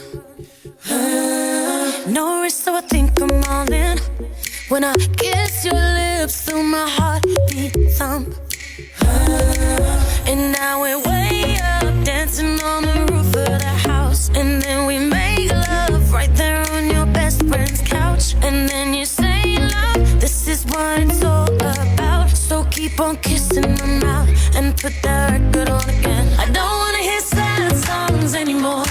I only wanna hear love songs. I found my heart up in this place tonight. I don't wanna sing mad songs anymore. Only wanna sing your song. 'Cause your songs got me feeling like I'm in love. I'm in love. I'm in love. I'm in love. I'm in love. I'm in love. I'm in love. I'm in love. I'm in love. Yeah, you know your songs got me feeling like I don't wanna hear sad songs anymore. I only wanna hear love songs. I found my heart up in this place tonight. I don't wanna sing mad songs anymore. I only wanna sing your song. 'Cause your songs got me feeling like I don't wanna hear. They're the Glasgow-born band that have been bringing their iconic sound to fans around the world for more than 30 years. Now, ahead of BBC Music Day, they return for a very special homecoming. You ready? On Friday night, Texas will play live at the legendary Barrowland Ballroom in Glasgow. Joining forces with the BBC Scottish Symphony Orchestra for a unique performance. We try and do something a little bit special for you. Vic Galloway presents Texas with the BBC Scottish Symphony Orchestra. Live from Glasgow, Friday night from 8 on BBC Radio 2. At the time of your birth, you were, for just a few seconds, the youngest person on the planet. And now, here's Janie. Luminous bacteria that have the ability to give off light have been cooled to a temperature of minus 190 degrees centigrade and found to be alive when they were warmed up. Wow. Here's Tim. The Battle of Hastings didn't take place in Hastings. It was actually fought at Senlac Hill, about 6 miles northwest of Hastings. You want to watch what you're doing with that, who used to say you'll have someone's eye out. Yeah, right? be careful. Harold. All right, now here's Janie. 7/5 of the population don't understand fractions. Do you, really? That'd be me. No, not me. I good know with fractions. Do you? I can do cosines and logarithms as well. So stupid. Not without that little red book, you can't. Yeah, but having said that, I don't think I've ever had cause to use cosines or logarithms in my everyday life. Had I known that at school, I would have said I'm not doing it. Now you're going off at a tangent. Oh! Can't top that. Factoids.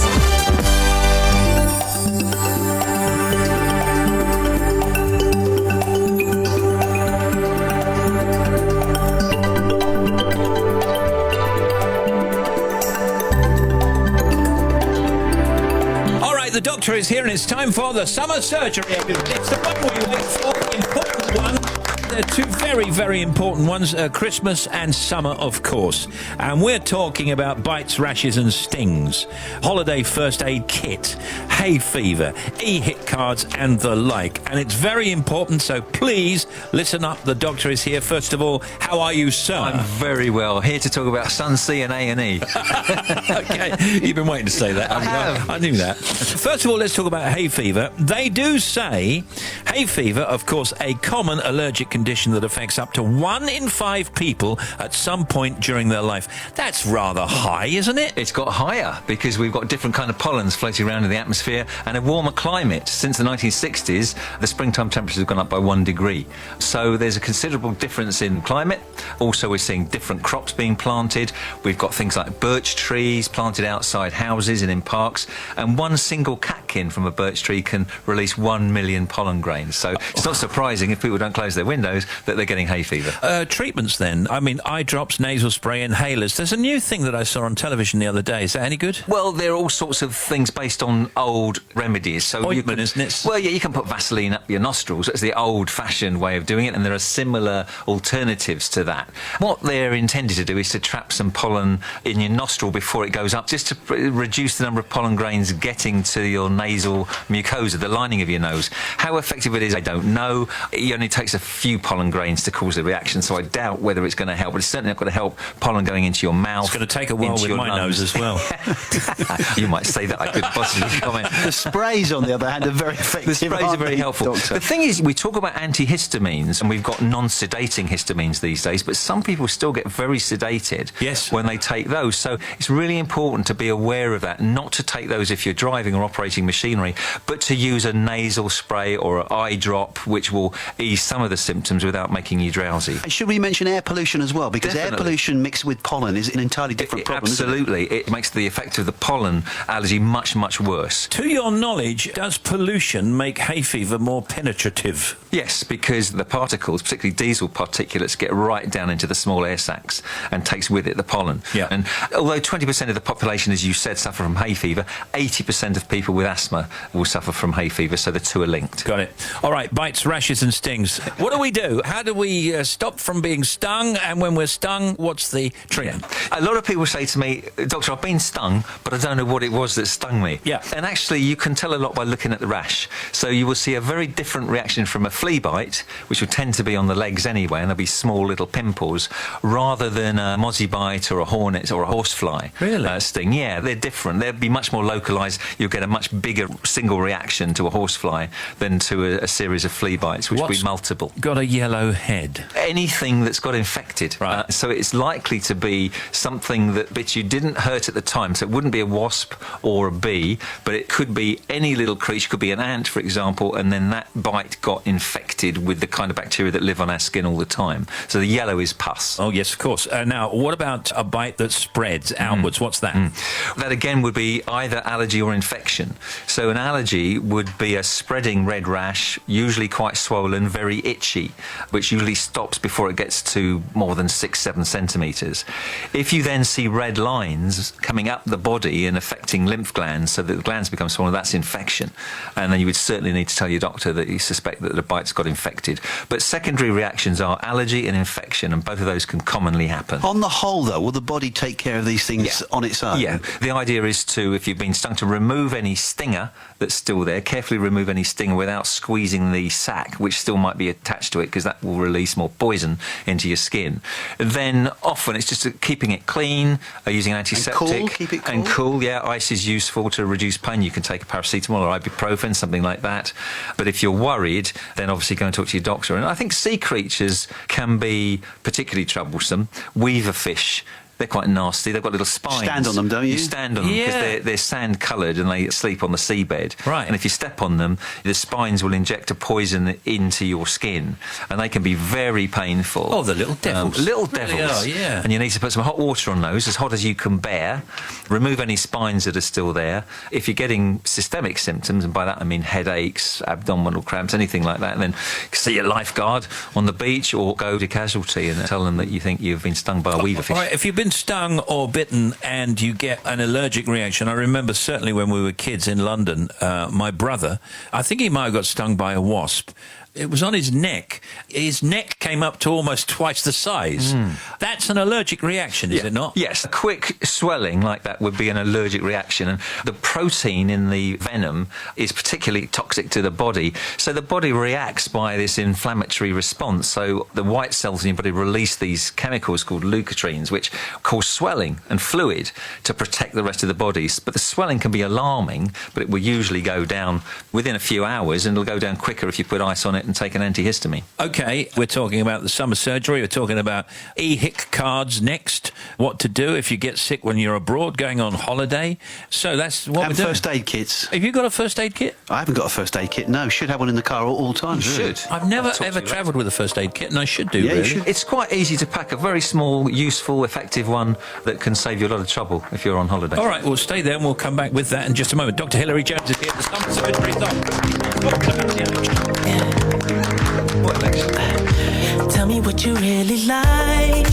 Baby, I can take my time. We don't ever have to fight. Just take it step by step. I can see it in your eyes, 'cause they never tell me lies. I can feel that body shake and the heat between your... You've been scared of love and what it did to you. You don't have to run. I know what you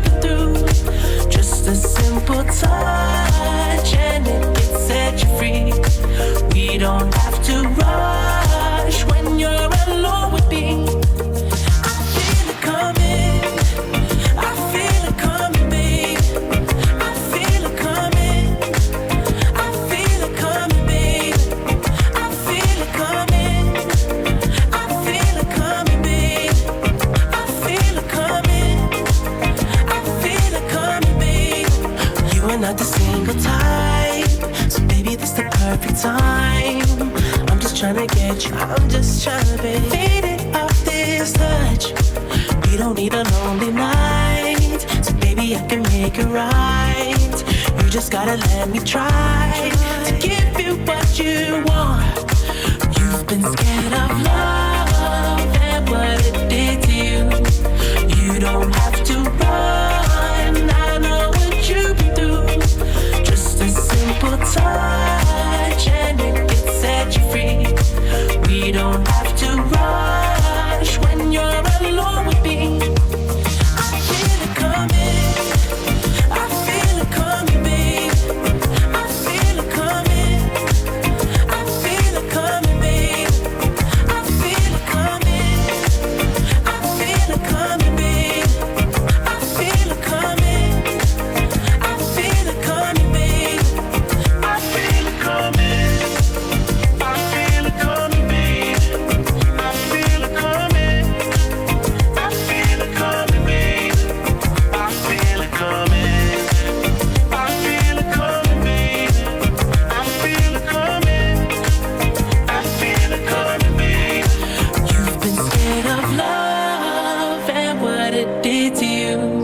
You don't have to run, I know what you've been through. Just a simple touch and it can set you free.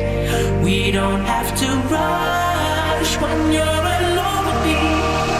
I feel it coming, I feel it coming, babe.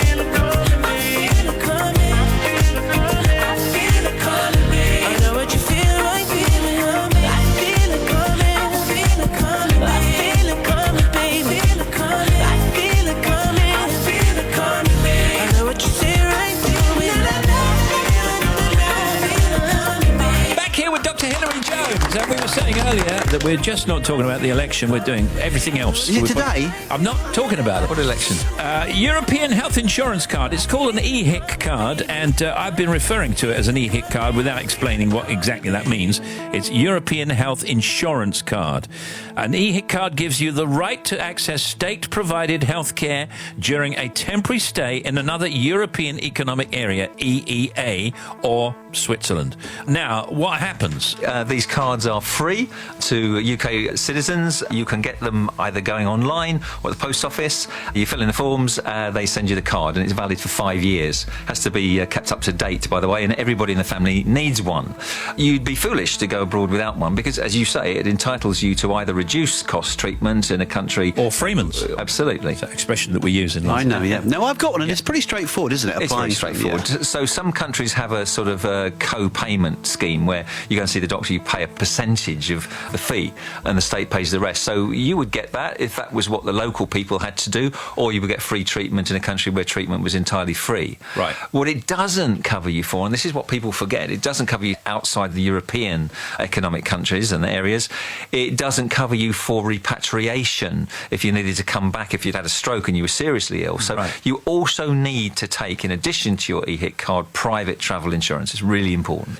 You also want to know you ask the hotel, if you're staying in a hotel, what services have you got locally if you need a doctor? Have you got an English-speaking doctor up the road? Do you have a resident doctor you can see? Also, pharmacists are very useful and often speak very good English, so you can go to them. There are apps you can get so that if you're abroad, you can phone home and speak 24/7 to a British-speaking doctor here in the UK. So you've got everything covered. Let's say, for example, you're on holiday. Let's say you're in Italy, Spain, Greece, somewhere like that, and you get sick. You go to a hospital. You say that you're a British citizen. You say that you have access to an EHIC card, but you have to pay for treatment there and then privately, and then claim the money back off the health service. It's harder to do that, and it takes a lot longer, which is not what you want to be doing when you're sick. So my advice is to get it before you go, the EHIC card. But if you haven't, then in theory, yes, you can retrospectively claim back the money or part of the money that you spent privately seeing a doctor. But they will ask you to pay first and treat later, whereas here they'll treat you and first. always keep the paperwork and always keep the receipts. Yes. And I still know a lot of people that don't even know what an EHIC card is. Well, they do now. Yeah. And by the time they find out how important it is, it's often too late, you know, because you don't want to be scratching around for help when it happens. Now, what are we going to do? First aid kit. First aid kit. Basic summer holiday first aid kit or a summer first aid kit. What should we have in it? Presumably some stingy stuff. Definitely. I think you should certainly have your antihistamines because we've been talking about their use not only for pain relief and allergy, but the two combined. They're also quite useful as an adjunct to pain relief, antihistamines for things like earache in children. Right. So always antihistamines in whatever form is suitable for the age group that are travelling. So tablets for adults, liquids for children. The same applies to pain relief. So paracetamol in syrup form for youngsters, tablets for adults. You might want to take ibuprofen as well. No aspirin? You've not mentioned aspirin. Problem with aspirin, you can't take it if you're under 16, and you might be sensitive tummy-wise to aspirin, whereas you're not going to get the same reaction to paracetamol. So probably if you're taking one and you want to travel light, just take paracetamol or ibuprofen or both. But first aid-wise, things that you're not expecting to happen, you want antihistamine, you want pain relief, you want something for acute abdominal problems, stoppers if you've got horrible diarrhoea, something for nausea perhaps, you need rehydrating sachets for children, and you need a few dressings. I think those are the essential things that you'd be mad not to carry. And something for stings, hydrocortisone cream, a 1% hydrocortisone cream, very useful for bites and stings and any kind of allergic reaction. With all due respect, you are kind of talking as if, you go abroad and they don't have chemists. Of course they do, but, in the middle of the night... good point. You might need that in the middle of the night, or plasters as well, exactly. stuff like that, of course. I've been on holiday with my kids, in the middle of the night, they wake up, they've got a massive bite, and it's itching and they're in pain. You want something there and then. So being prepared, and that includes having any vaccinations before you go, depending on where you're going to, and just being sensible. And of course you can prevent a lot of stings and bites by wearing long sleeve shirts and nothing too bright, no too strong perfumes that they're attracted to. All right, well, the doctor has been here. He will return in late summer. The doctor, I know, wishes everybody a happy holiday and be safe, don't Absolutely, yes. Happy holes, enjoy the sun, but not too much. There you go. Dr. Hilary Jones, everybody. I've known a few guys who thought they were pretty smart, but you've got being right down to an art. You think you're a genius, you drive me up the wall. You're a regular, original, know-it-all. Oh, you think you're special. Oh, you think you're something else. Okay, so you're a rocket scientist. That don't impress me much. So you got the brains, but have you got the touch? Now don't get me wrong, yeah, I think you're alright, but that won't keep me warm in the middle of the night. That don't impress me much.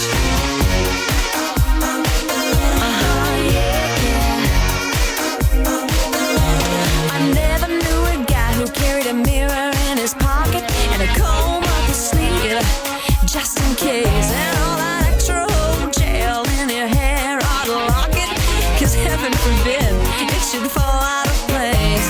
Oh, you think you're special. Oh, you think you're something else. Okay, so you're Brad Pitt. That don't impress me much. So you got the looks, but have you got the touch? Now don't get me wrong, yeah, I think you're alright, but that won't keep me warm in the middle of the night. That don't impress me much.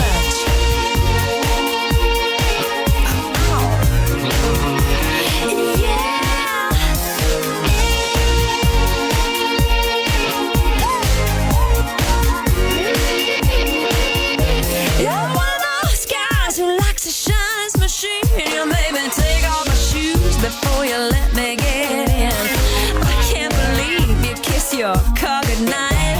Now come on, baby, tell me, you must be joking, right?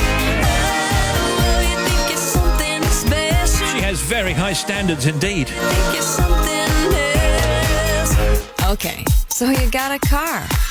That don't impress. It's only an old Range Rover, though. So you got the moves, but 5 to 4, and that means it's Bobby Pryor time. What you got, Bobby? D, thank you. The M9, southbound in Stirling, between 10 and 9, so down towards Bannockburn. There's an accident now. It's early reports, waiting for confirmation, but it is slow. M62 westbound, 23 to 22, Huddersfield to Rishworth. More rolling roadblocks at the moment. Traffic is stationary on the approach. M60 anti-clockwise, 16 to 15.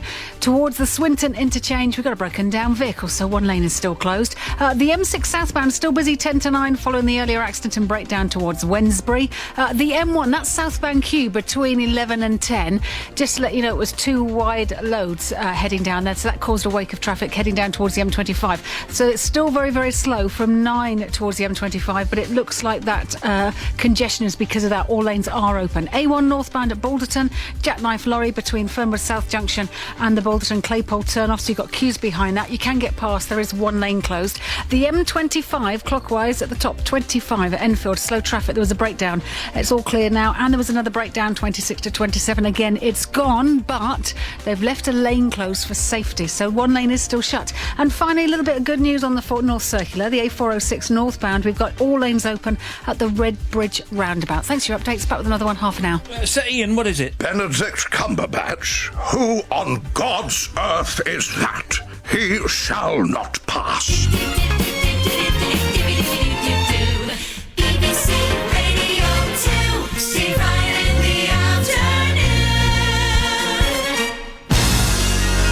Steve just on way to Bristol Airport with lovely husband Al doing the driving. Well done, Al.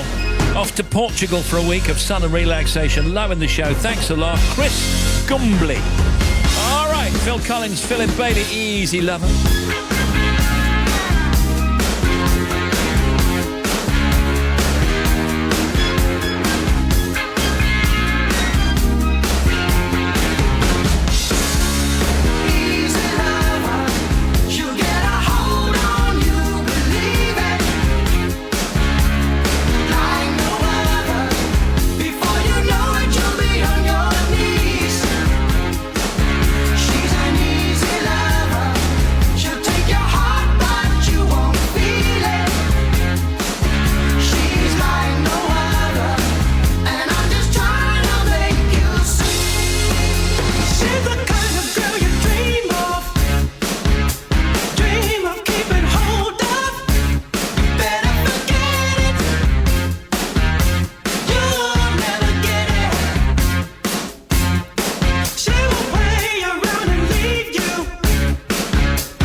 Day in Great Britain. Here comes the Up to News 4 o'clock sequence.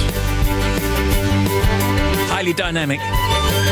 In the showbiz cuts, Tom Cruise, Sam Elliott, and the team. We've got Janie and Bobby and Sports Guy, Adam on News and Tim Smith. There's Factoids, social media, and our guest Judge Rinder and author Mark Hill on The Big Show.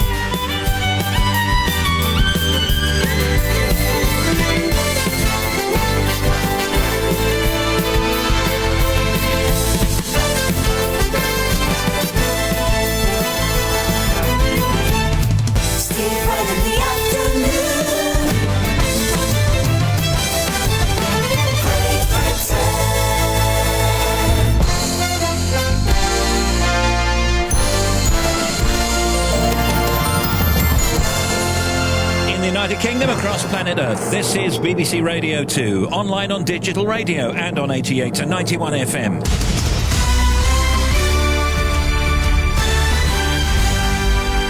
BBC News at 4 o'clock. This is Adam Porter. One of the most eagerly awaited congressional hearings in years has got underway in Washington, with the former head of the FBI, James Comey, giving testimony under oath about his dealings with President Trump. In his first remarks to the Senate Intelligence Committee, Mr. Comey said he'd been concerned by the shifting explanations about why he was fired, and he rejected White House claims the FBI was in disarray and poorly led. Those were lies, plain and simple. And I am so sorry that the FBI workforce had to hear them, and I'm so sorry that the American people were told them. The FBI is honest. The FBI is strong. And the FBI is and always will be independent. There's extra security at some polling stations where voting is taking place for the general election in the wake of the London and Manchester attacks. Polling will continue for another 6 hours. A British Transport Police officer who was seriously injured trying to stop the London Bridge attackers when he was armed with only a baton has said he's sorry he couldn't have done more. The officer, who was one of the first on the scene, is being treated in hospital for wounds to his face, head and legs. The British Transport Police's Chief Constable, Paul Crowther, said he'd been outstanding. I've been very clear with him. He did an outstanding job. He did far more than any of us really could have expected of him. And he needs to put those thoughts behind him. But I think it's a mark of the man that he's keen that this isn't about him, actually. He's concerned about people who've been injured, people who've lost loved ones, everyone who's been affected by it. More festival workers and staff at major summer events are to be trained in what to do if there's a terrorist incident. The National Police Chiefs Council has updated its advice for the operators of sports stadiums, visitor attractions and events. The Scottish Episcopal Church has been voting on whether to allow gay couples to marry in church, but the result is not due to be revealed for another half an hour. If the vote is passed, it will become the first Anglican church in the UK to allow same-sex marriage. A new museum has opened in Sweden which celebrates failure. It has 70 exhibits, including a board game, Trump I'm Back You're Fired, Heinz green ketchup and some fat-free crisps which caused diarrhoea. The curator believes failure should be celebrated, as he says it's part of the process of innovation. Mikko Gronholm from Helsingborg City Government said it was a great addition to the area. I love it. I think it's fantastic. I mean, the focus of failure, which we normally try to hide under the carpet or sweep under the carpet, to actually expose the failures as the only way to true innovation, I think is fantastic. The Chinese authorities have ordered a crackdown on online gossip sites that report on sex scandals and celebrities' private lives, stories which are popular with the public. The country's top internet companies, including Tencent and Baidu, have been told to close at least 60 celebrity gossip accounts. BBC News at 3 minutes past 4, our next at 5. Thanks, Adam. And now here's the sports guy. Yes, England have reached the final of the Under-20 World Cup for the first time as they came from behind to beat Italy 3-1. Liverpool's Dominic Solanke scored twice. Everton's Ademola Lookman got England second. They'll play Venezuela in the final. Manchester United are not expected to offer Zlatan Ibrahimovic a new contract when his current one runs out this summer. He suffered a knee injury in April. Craig Shakespeare is set to be named permanent Leicester City manager this afternoon. It's women's semi-finals day at the French Open tennis. Yelena Ostapenko is playing Timea Basinski. They're level at 1-all. Simona Halep faces Karolina Pliskova afterwards. At the Oval, Sri Lanka are chasing 322 to beat India in the ICC Champions Trophy. They're currently 90 for 1 after 18 overs. And next month's WBO World Middleweight title fight between Billy Joe Saunders and Avtandil Kazitsi has been called off after the Russian boxer was arrested in New York under a law generally used to fight organised crime. Thank you, sports guy. You're all over those names. I'm calling for Matt the Sports Guy to be made into a national monument, fashioned entirely in silk so it doesn't chafe. Are we crazy? Living our lives through a lens, trapped in our white picket fence like ornaments. So comfortable we're living in a bubble, so comfortable we cannot see the trouble. Are you lonely? Up there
is my desire. Break down Go on there, Skip. connect, inspire. Up in your high place, liars. Time is ticking for the empire. The truth they feed is feeble, as so many times before. Oh, it's such a brilliant song. It's a cheer-up song. Katy Perry, Skip Marley, Chained to the Rhythm. Here we go. Favorite song. In the United Kingdom, this is BBC Radio 2. Hello? Hello? Can you say happy birthday to my lovely husband, Dave? He needs an all right Dave, doesn't he? All right, Dave. All right, Dave. All right, Dave. All right, Dave. All right, Dave. All right, Dave. All right, Dave. That's Dave Warrilow. All right, Dave. He's been at work today and he's still doing his mum's shopping for her before coming home. He's not feeling the best at the moment, so I'm doing everything I can to cheer him up. So am I. All right, Dave. If you could help him and tell him I love him, that would be brilliant. Thank you, from Rachel in Birmingham. Go on then, one more. All right, Dave. Yeah, that's enough. I see that worried look upon your face. You've got your troubles, I've got mine. She's found somebody else to take your place. You've got your troubles, I've got mine. I too have lost my love today. All of my dreams have flown away. Now just like you I sit and wonder why. You've got your troubles, I've got mine. You need some sympathy, well, so do I. You've got your troubles, I've got mine. She used to love me, that I know. And it don't seem so long ago that we were walking and we were talking the way that lovers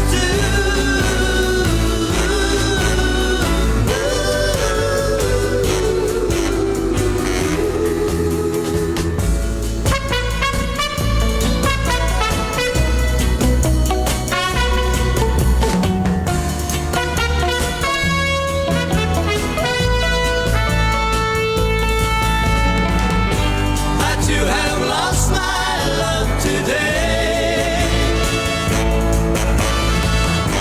All of my dreams have flown away. And so forgive me if I seem to you, my friend, that I ain't got no pity for you. Oh, I ain't trouble. You see, I lost my little girl too. I'd help another place another time. You've got your troubles, I got mine. I've got mine. Well, now, in some copy stories today, Phil Collins has had to cancel 2 shows at the Royal Albert Hall in London after a fall in his hotel room. Phil's management said he had stitches for a cut and will be kept under observation for 24 hours. The shows were meant to take place tonight and tomorrow, but have now been rescheduled for November. Renée Zellweger has said she wants to make a 4th Bridget Jones film. When asked at the Greenwich International Film Festival in Connecticut if a return could be on the card, she said, selfishly, I hope so. She's a lot of fun to play. Over on Twitter, people are sending their get well messages to Phil Collins, who had stitches after that fall in his hotel room. Cindy tweets wishing Phil Collins well and a quick recovery. Daniel says, get well soon, Phil. Great performance last night. We love you. And Kirsty tweets, sending my love and hope you have a speedy recovery. And so say us too. On Facebook, people are talking about Keith Urban, who won big at the Country Music Awards. He picked up no less than 4 prizes. And it was the premiere of The Mummy in New York. Tom Cruise has us on the red carpet. It sounds like he's done his homework by watching the previous Mummy movies. We pay homage to all of them, but really its roots stem from that 1932 film in terms of classic composition and somewhat of the tone. The film does have a tremendous amount of adventure, but it has great scares also. It has some humor in it, and romance. But definitely, when all of these monsters, we're going to pay our respects to the original monster films, but it does tip its hat to the other ones too. Tom Cruise, of course. It also stars British actress Annabelle Wallis, who you all know from Peaky Blinders. Annabelle thinks has done a great job. I'm feeling very excited. I feel very proud of what we've accomplished together as a team, and I think it's a very strong film and a strong start to the Dark Universe, and I'm just excited for people to see it. And over in Hollywood, it was the premiere of The Hero. Sam Elliott is playing an aging actor with a great voice but a fading career, who takes a fresh look at his life after being diagnosed with cancer. It's directed by Brett Haley, and Sam says their previous work led to The Hero. Brett and I worked on a film called I'll See You in My Dreams and got to know each other very well. And this screenplay came out of a lot of the two of us talking and traveling together. And I've had people write parts for me before, but never a script. Sam Elliott.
Vanessa Feltz at 5 a.m. Then it's Chris, of course, at 6:30, joined by actor Sam Claflin. What else we got? Mel Sykes, some punk pioneer Glenn Matlock. Plus, there's live music from Charlie Puth. That's great. 6:30.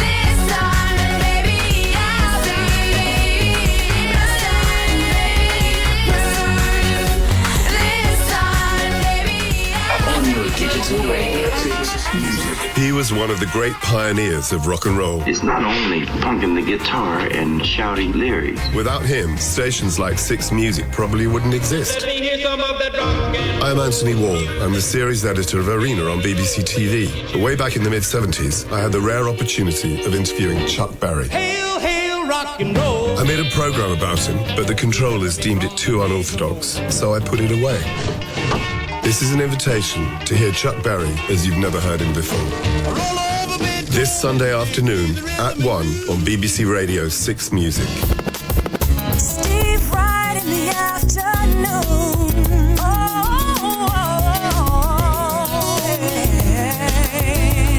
Mark Hill is a journalist, writer and former award-winning radio producer who's worked on loads of shows and documentaries on many stations, including here at Radio 2. That's where I heard his name. Mark's just published his first crime novel called 2 O'Clock Boy, which tells the story of Ray Drake. Who's Ray Drake? Well, he's a detective investigating a string of murders linked to a children's home which burnt down 30 years ago. So let's find out all about that and find out what he's been doing. Now, Mark... It's been a long time since I've done the classic. I know. And we should point out to people listening that we know Mark. He's a former, if you like, radio producer and now author. Now, how did you make that transition before we actually start talking about the book? Remember all those discussions we used to have about Columbo? I inspired you. You inspired me, you know, and I thought, well, what big show starts at 2 o'clock? 2 o'clock boy. I know, it all fits, you see. But really, seriously, do you go to a publisher and say, look, I'm a radio producer, but I can write? Or is it lots and lots of sending, you know, manuscripts to people? No, I mean, it was my first book, and they didn't know me at all, and you just send it off and hope that somebody likes it, and somebody liked it. And, you know, it's all worked out rather well. Yeah. Take us through the story then, Mark. This is Ray Drake. So who is Ray Drake, and when is this novel set? It's set in North London. And basically it's about a policeman called Ray Drake, as you just said, who investigates a series of murders, but Ray has a secret. Okay. So basically the investigation threatens to blow his secret wide open, and he has to investigate but also at the same time keep his secret. So actually the book is set over 2 time periods. It's set in Hackney in the 1980s and also in modern day Tottenham and Essex. He's also got a protege, Flick Crowley, who is also investigating. Who's a female officer? She's a DS, a detective sergeant, and she's getting too close to the truth, which puts him in a very difficult position. How long did it take you to write this? About 3 years, on and off. Wow. 3 years? Well, on and off, because I wasn't doing it full time, because you have to, you know, earn money if you want to be a writer. And so the second book I'm writing now, I've had to do in a year. So you learn to kind of pick up. And has it been easier doing the second one? Yes and no, because I think everyone has a book in them. You know, the question is, does everyone have a second book in them? Yeah. That was a process I had to find out for myself. So hopefully the answer is yes. And maybe a few books after that as well. But it's certainly been an incredibly exciting journey for me. We've asked other authors this as well. What's the interest? Is it the intrigue? Is it the mystery? What is it? I think it is the mystery. I think we've all grown up reading exciting books, especially movies. I mean, this is very filmic. This is like a box set in a book. So I've watched a lot of television series. We mentioned Columbo in the 70s and Starsky and Hutch, and they were all the Ironside. They were all the things that were on when I was a kid. Yeah. Sweeney. And I grew up with a lot of really fun action crime thrillers, and I think that kind of rubs off. And, you know, I've always enjoyed reading them. It just seemed a natural fit for what I wanted to do. And you know, of course, because you worked here, those people from Amazon and Netflix are listening right now. Well, if they want to get in touch... Excuse me, and the BBC. Yes, of course. Yeah, BBC Two. Yeah. I'm always available to discuss Of course you are. the film or television rights. I'm sure you are, Mark. You always were. Now, you're going to be appearing at a conversation event with the godfather of UK crime, it says here, Mark Billingham, in Ely on the 19th of June. So what happens there? Well, I talk to him about his many, many books, and he talks to me about my one book. Okay. So actually everybody will be listening to Mark, because he's an incredibly funny and fascinating man, and I'll just sort of sit there and giggle. Who's the interviewer then? Him or you? Oh, I don't know. When we get there, it's called an conversation. I presume that we ask each other questions. So it's 2 people called Mark, who are both authors, asking each other questions. Yeah, well, you know, it's... You know. A little on the self-indulgent side, don't you think? Well, for me especially, yes. Yeah, but if you like crime writing and crime thrillers, it's perfect. Exactly. And interesting that he's so experienced, and as you say, I know. You know, you're inexperienced. I know, and he's such a nice man as well, and he knows everything there is to know about crime fiction. So actually, for me, it's a massive indulgence. But, you know, they were kind enough to invite me along. So no, it's brilliant. good fun. Listen, Mark Hill's new crime novel, 2 O'Clock Boy, is out now in paperback and ebook. What a joy to see you again. Thank you very much. See you, Steve. See you later, Mark. Thank you very much. Bye-bye. everybody. The book is called Turning Point. Yes, sir. Somewhere in the city where the air is still, a baby being born to the overkill. Well, who cares what people say? We walk down love's motorway, a vision of love, wearing boxing gloves and singing hearts and flowers. But somewhere in my heart there is a star that shines for you. Silver splits the blue. Love will see you through. And somewhere in my heart there is the will to set you free. All you've got to be is true. A star above the city in the northern chill, a baby being born to the overkill. No say, no place to go, a TV and a radio, ambition and love, wearing boxing gloves and singing hearts and flowers. But somewhere in my heart there is a star that shines for you. Silver splits the blue. Love will see you through. And somewhere in my heart there is the will to set you free. And all you've got to be is true. Who could heal what's never been as one? And our hearts have been torn since the day we were born, just like anyone. From Westwood to Hollywood, the one thing that's understood is that you can't buy time, but you can sell your soul. And the closest thing to heaven is to rock and roll.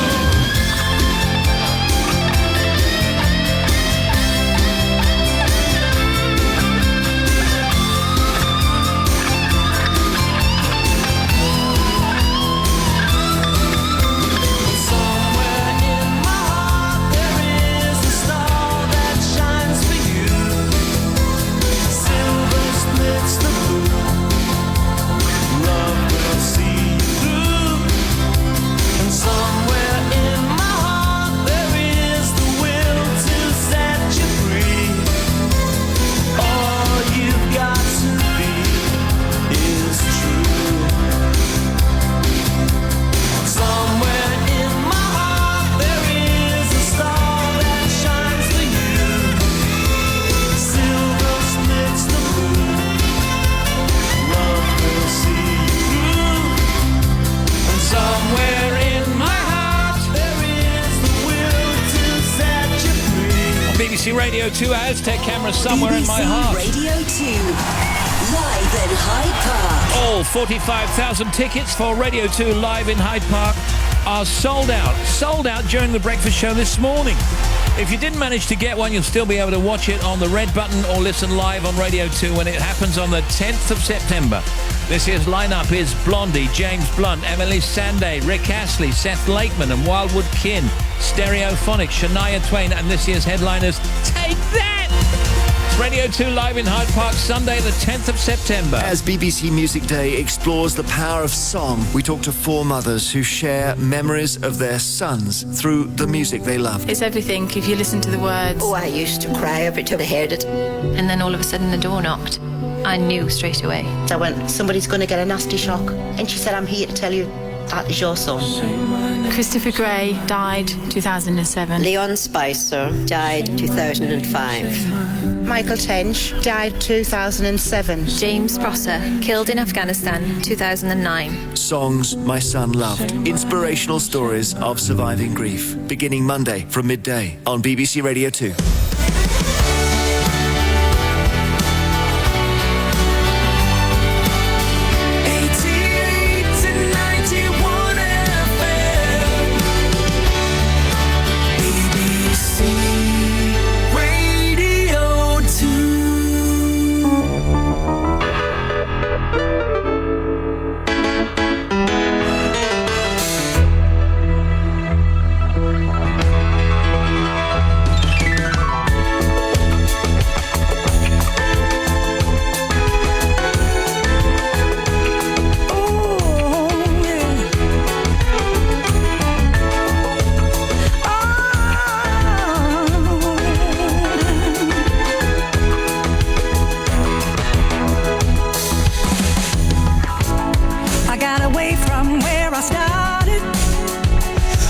was stolen. I was spending hard. Seemed like every night there was a party.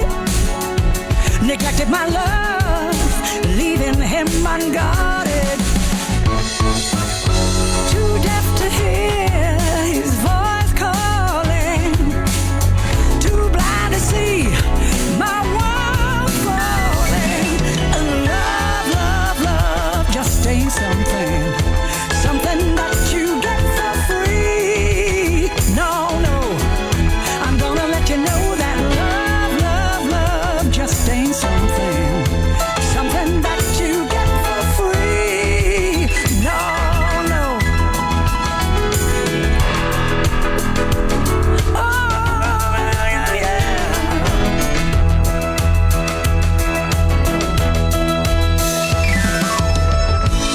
You got mad when I found your lover,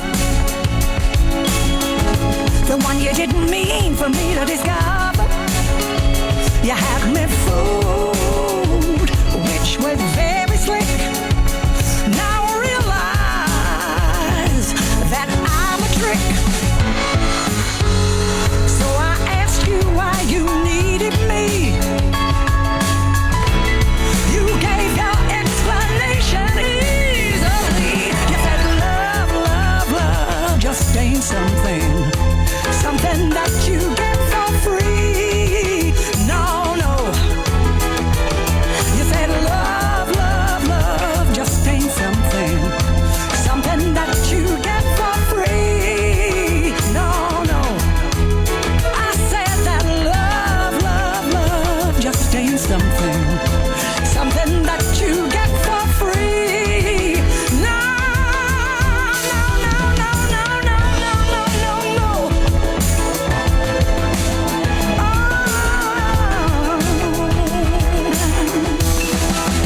I said that love, love, love just ain't something that you get for free. Elkie Brooks.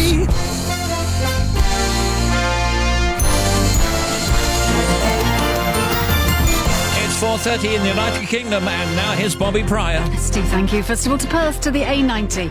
There's an accident at Kinfauns. The road is closed eastbound at the moment, so affecting traffic heading towards Dundee. So give yourself time for that. Also, the M9 southbound, 10 to 9, down towards the M80. The accident is still there with one lane shut. To the M6 southbound, 19 to 18. Getting reports now of an accident there. At least one lane is shut.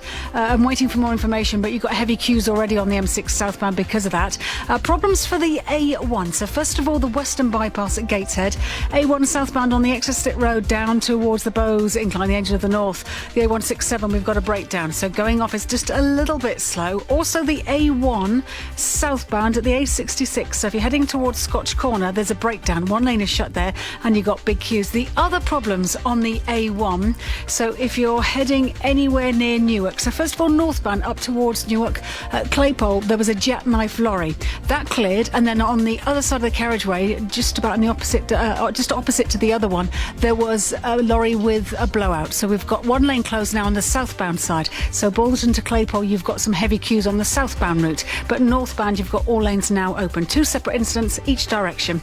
So if you're heading to the A120 Braintree, we've got an accident which is between the Felsted turnoff and the Dunmow South turnoff, so it's closed in both directions. The North Circle of the A406 at Redbridge, it did all reopen, but if you're heading through Ilford, you've still got some big queues through there. And the M25, we've got queues clockwise between 13 and 16 and around 27 for the M11 following earlier breakdowns. Anti-clockwise 13 to 11 at Chertsey is busy, and the M20 westbound 10 to 9 at Ashford, we've got one lane closed with an accident there. Finally, the M5 northbound accident 21 to 20 at Clevedon from Weston-super-Mare. It's clear now, but you've got big delays behind it. Back with more half an hour. Thank you, Steve and team. Don't know whether you've noticed or not, funny old weather for the time of year. Just seen a lady walking in sandals, coat, scarf and knitted bobble hat. That's Dave in Horsham. Oh, hello, Dave.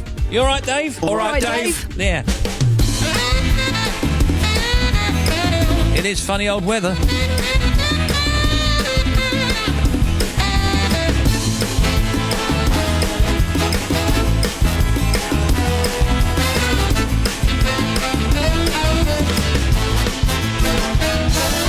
It's Steve Wright in the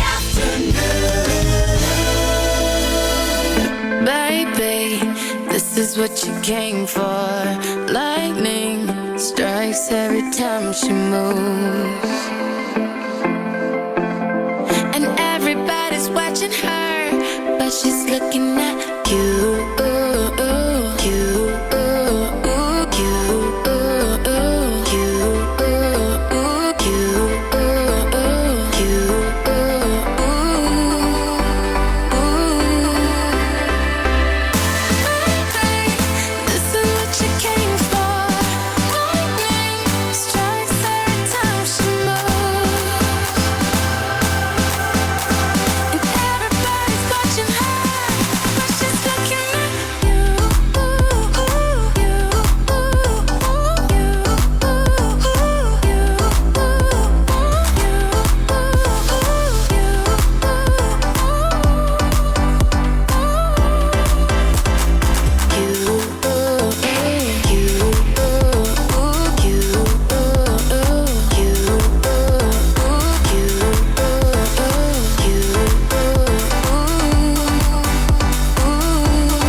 This is what you came for. Lightning strikes every time she moves.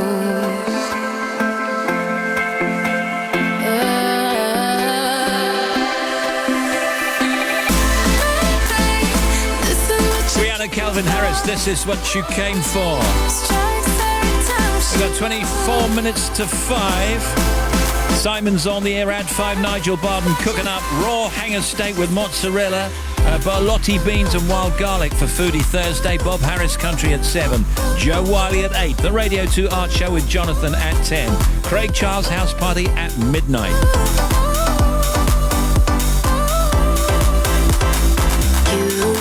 And Judge Rinder with us soon. I want to know what my vote will mean. I want to know what will happen next. And I want to know what it all means for me. We'll be bringing you full coverage of the election results as they come in. We'll be analysing trends as the votes are counted across the country. And finding out what it's all likely to mean for the future of the United Kingdom.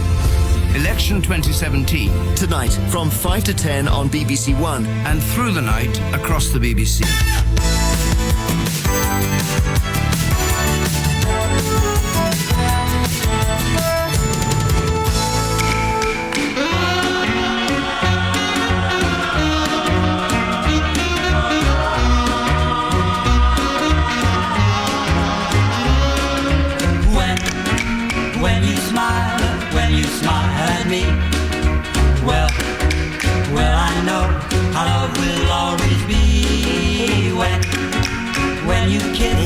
When you kiss me right, I don't want to ever say goodnight. I need you, I want you near me, I love you, yes I do, and I hope you hear me when I say be mine.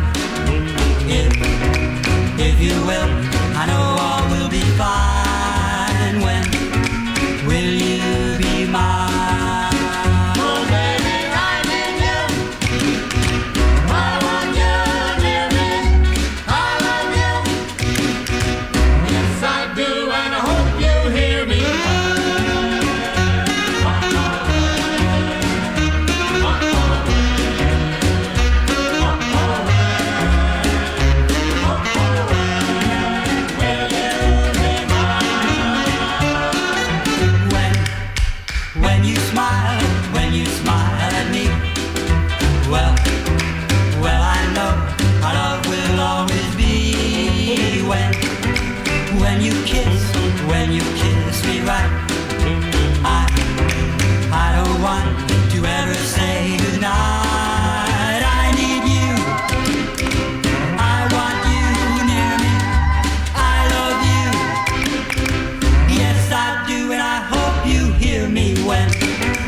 is the story of a gang of men who preyed on the elderly and vulnerable.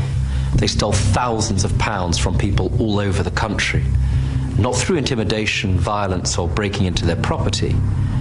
They did this using nothing more than a telephone.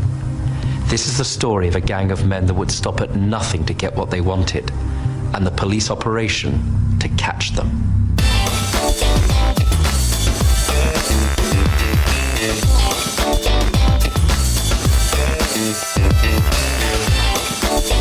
Robert Judge Rinder is here.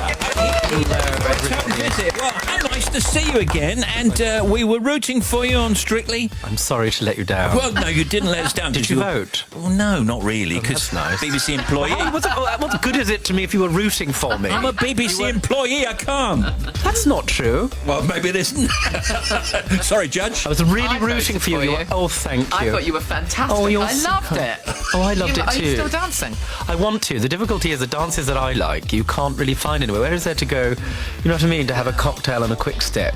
Yeah. There isn't, I don't think. You'd be brilliant on it. Anyway, let's move on with the... You think he'd be brilliant on it? I thought you were quite educated, Judge. No, because I think... No, because what he might, not have in technical skill, he'd make up for... in enthusiasm. Do you want this plug or not? Not really. Not plug. Oh, brilliant. We love you. Rob Rinder is a well-respected criminal defence barrister, newspaper columnist and TV personality known to many for his hit ITV daytime show, Judge Rinder. Now, Judge Rinder's crime stories returned on Monday for a second series, and it sees him look into more of Britain's worst crimes. Rob goes deep into real-life cases using eyewitness accounts, CCTV footage and news reports to reconstruct defining moments. So, many of these people, some might be dead, some might be in jail, some might be found... victims of miscarriages of justice, exactly, for example. right. Sure, yeah. It's interesting. I mean, the thing that you didn't say there, which is maybe for me the most important thing and why I'm really proud of the show, is that we also give a platform for the people that were actually involved in the offences themselves, which very often, sadly, we don't hear from. So, when you have a murder case, perhaps the most important people involved in that process are the victims' families. And what we are able to do here is to listen, sometimes for the first time, about the broad impact, the extraordinary impact that the crime had on them. Also, to hear from the police officers involved, how they solved the crime, what was the first germ of a clue that led them to the suspect. And in other cases, we also find out about the major scientific breakthroughs. DNA these days has become commonplace, but of course, where did it all start? How is it that we're able to now find time of death by looking at soil samples? These were really cutting edge.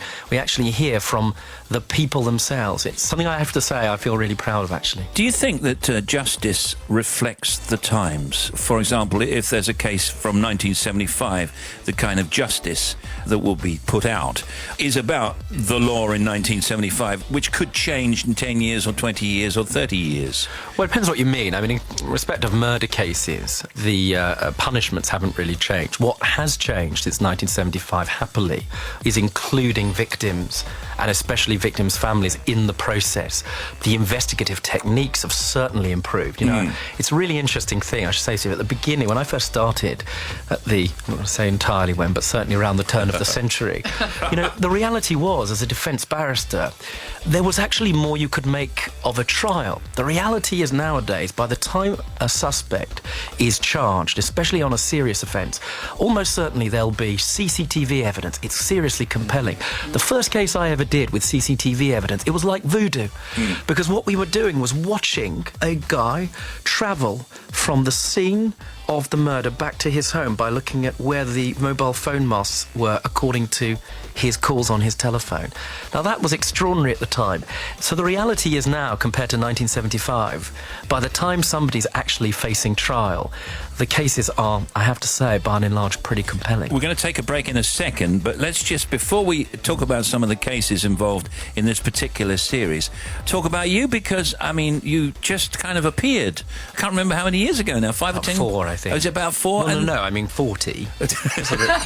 Just emerged. Your show is distinctly different from some of the American shows as well. What makes it is the fact that it's you, and it's your personality, and it's your little scary stuff that you do. Well, that's kind. It's not just scary. Jerry. I mean, I can say it like it is. And, you know, I really care about the outcome of the proceedings because very often, especially if you've got cases where there's conflict in families and somebody's suing somebody for, I don't know, what may appear to us to be a trivial sum, £50, it's always about something else. And this is sometimes the first time these family members have been in the same space with each other and get the opportunity not to listen to each other, but to hear each other. And it matters to me, genuinely, that they go away having had that chance, and very often they reconcile. We're going to come back in just a second to find out what's in the new series of Judge Rinder's crime stories. What's actually there? We'll be right back with the judge. Don't go away. Thank you. I just stepped off the train, dodging the evening rain. These days just ain't the same without you, lady. Right now my feet are wet and they don't know the steps. Or maybe they regret me leaving, lady. You're my passport home, my guiding light, my hand to hold. Oh, don't you know that you're my passport home? Without you close, I can't go on. So darling, keep the light on, keep the light on, keep the light on, keep the light on.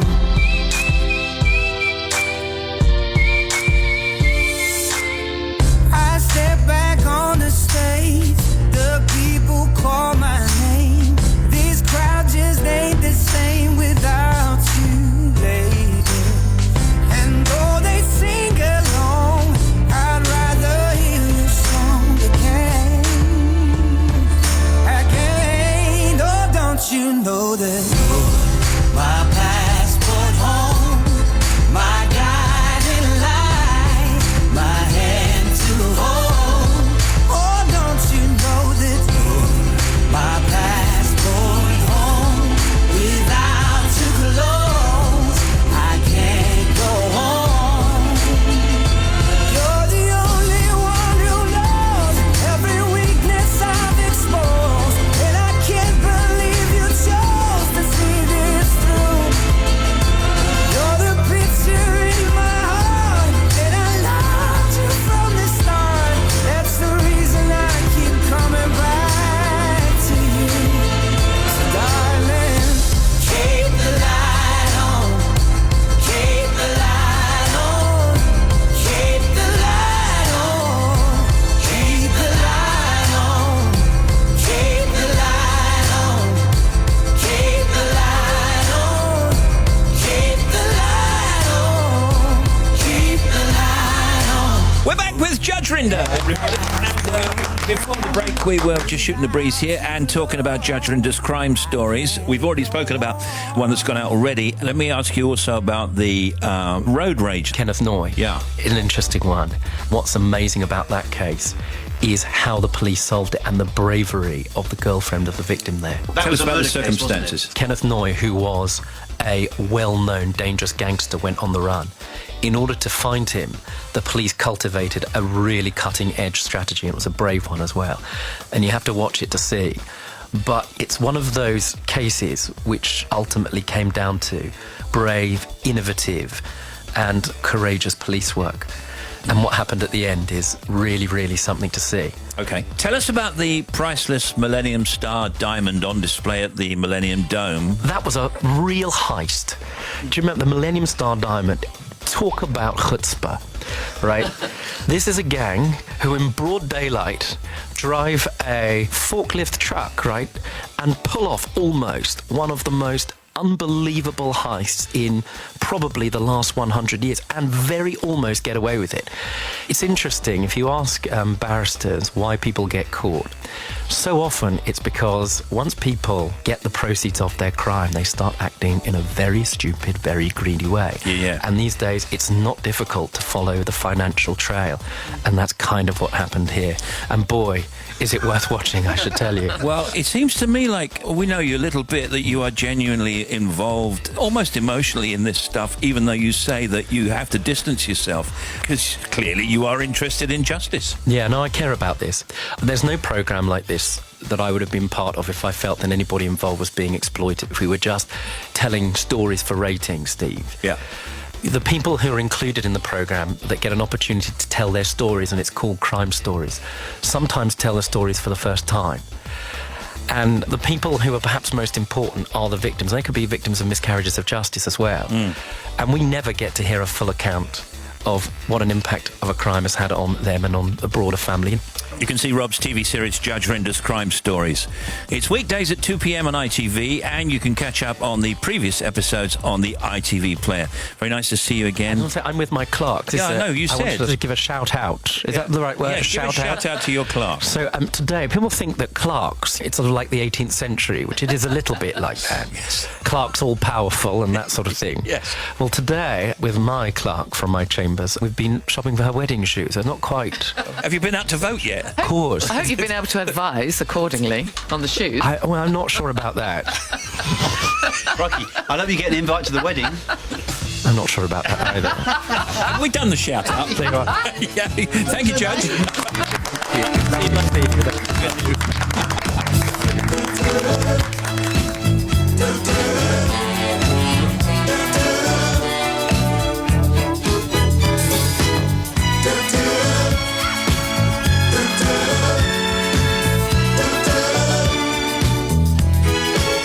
Just to admit one mistake that can be hard to take. I know we've made them fall, but only fools come back for more. Being the fool I am, I figured in all your plans, darling, your perfume letters didn't say that you'd be leaving any day. So you win again, here I stand again, the loser, and just for fun, you took my love and run, love had just begun, I can't refuse her, and now I know that I'm the fool who won your love, to lose you all when you come back. You win again.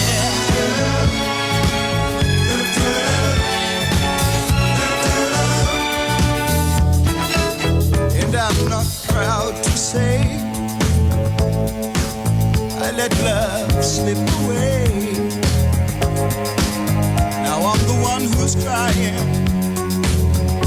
I'm the fool, there's no denying. When will my heart again? Will my whole life depend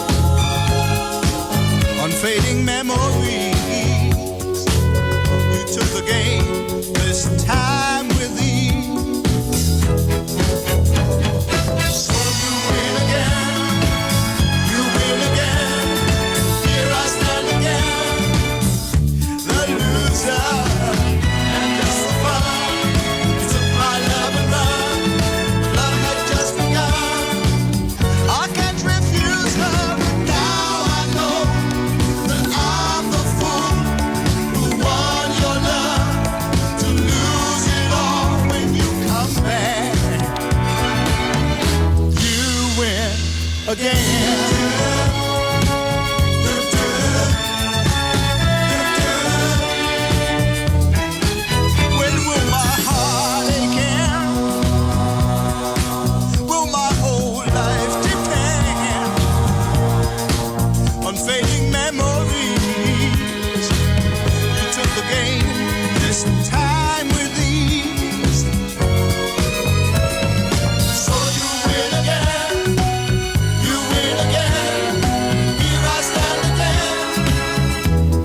the net, HuffingtonPost.co.uk says Joe Wicks hints he's in new series of Strictly Come Dancing. UKcomplex.co.uk says Eminem surprises graduates.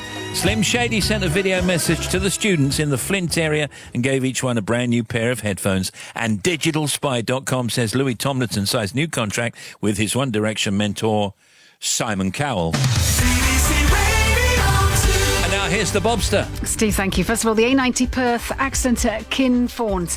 So the road is closed on the eastbound side following the accident. So heading towards Dundee, you've got big queues. M9, southbound accident 10 to 9 down towards the M80. Again, you've still got traffic slowing with that lane closure. And the M8 eastbound at 16 at Craighall. The entry slip road, that dedicated slip road as you run onto the motorway, is blocked by an accident. So if you're heading through, it's extremely slow in that congestion. Of course, it was built up anyway. A1 southbound at Middleton. Tyres blocked, breakdown between the A66 at Scotch Corner and the Middleton Tyres lane turn-off, just on that little stretch. A1 northbound, the jackknife lorry is gone from the Fernwood South junction, but southbound down towards the Balderton Claypole turn-off, we've got the lorry that broke down. It's actually got a tyre change, so one lane is shut there too. M42, big queues between the M40 and the M6. Southbound, junctions 4 to 3A, there's broken down car causing queues to the M40.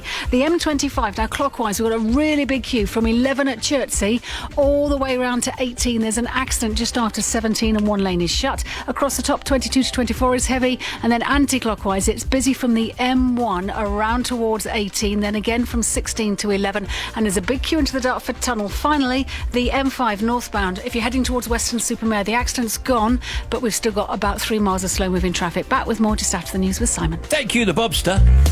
BBC Radio 2. Young at heart. Young at heart.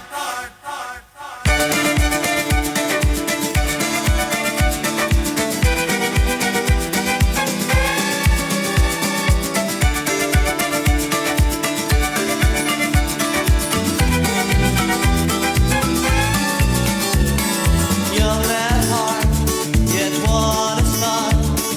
Fools before their time.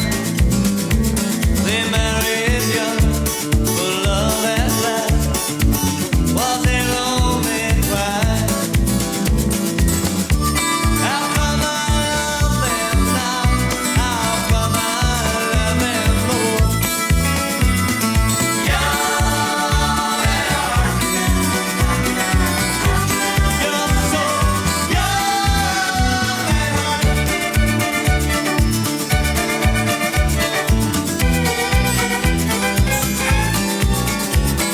Young at heart, yet not a chance to be a child at all. They told us tales, they told us lies. Nothing new, they shouldn't have told us at all.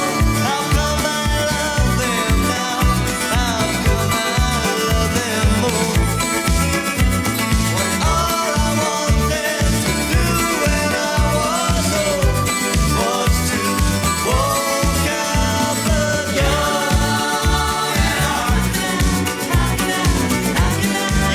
so young at heart. You're so young at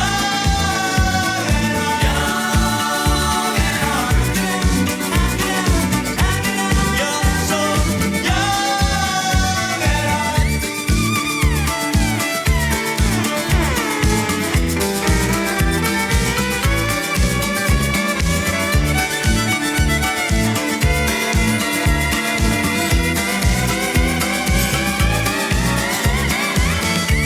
How come I love them now? How come I love them more?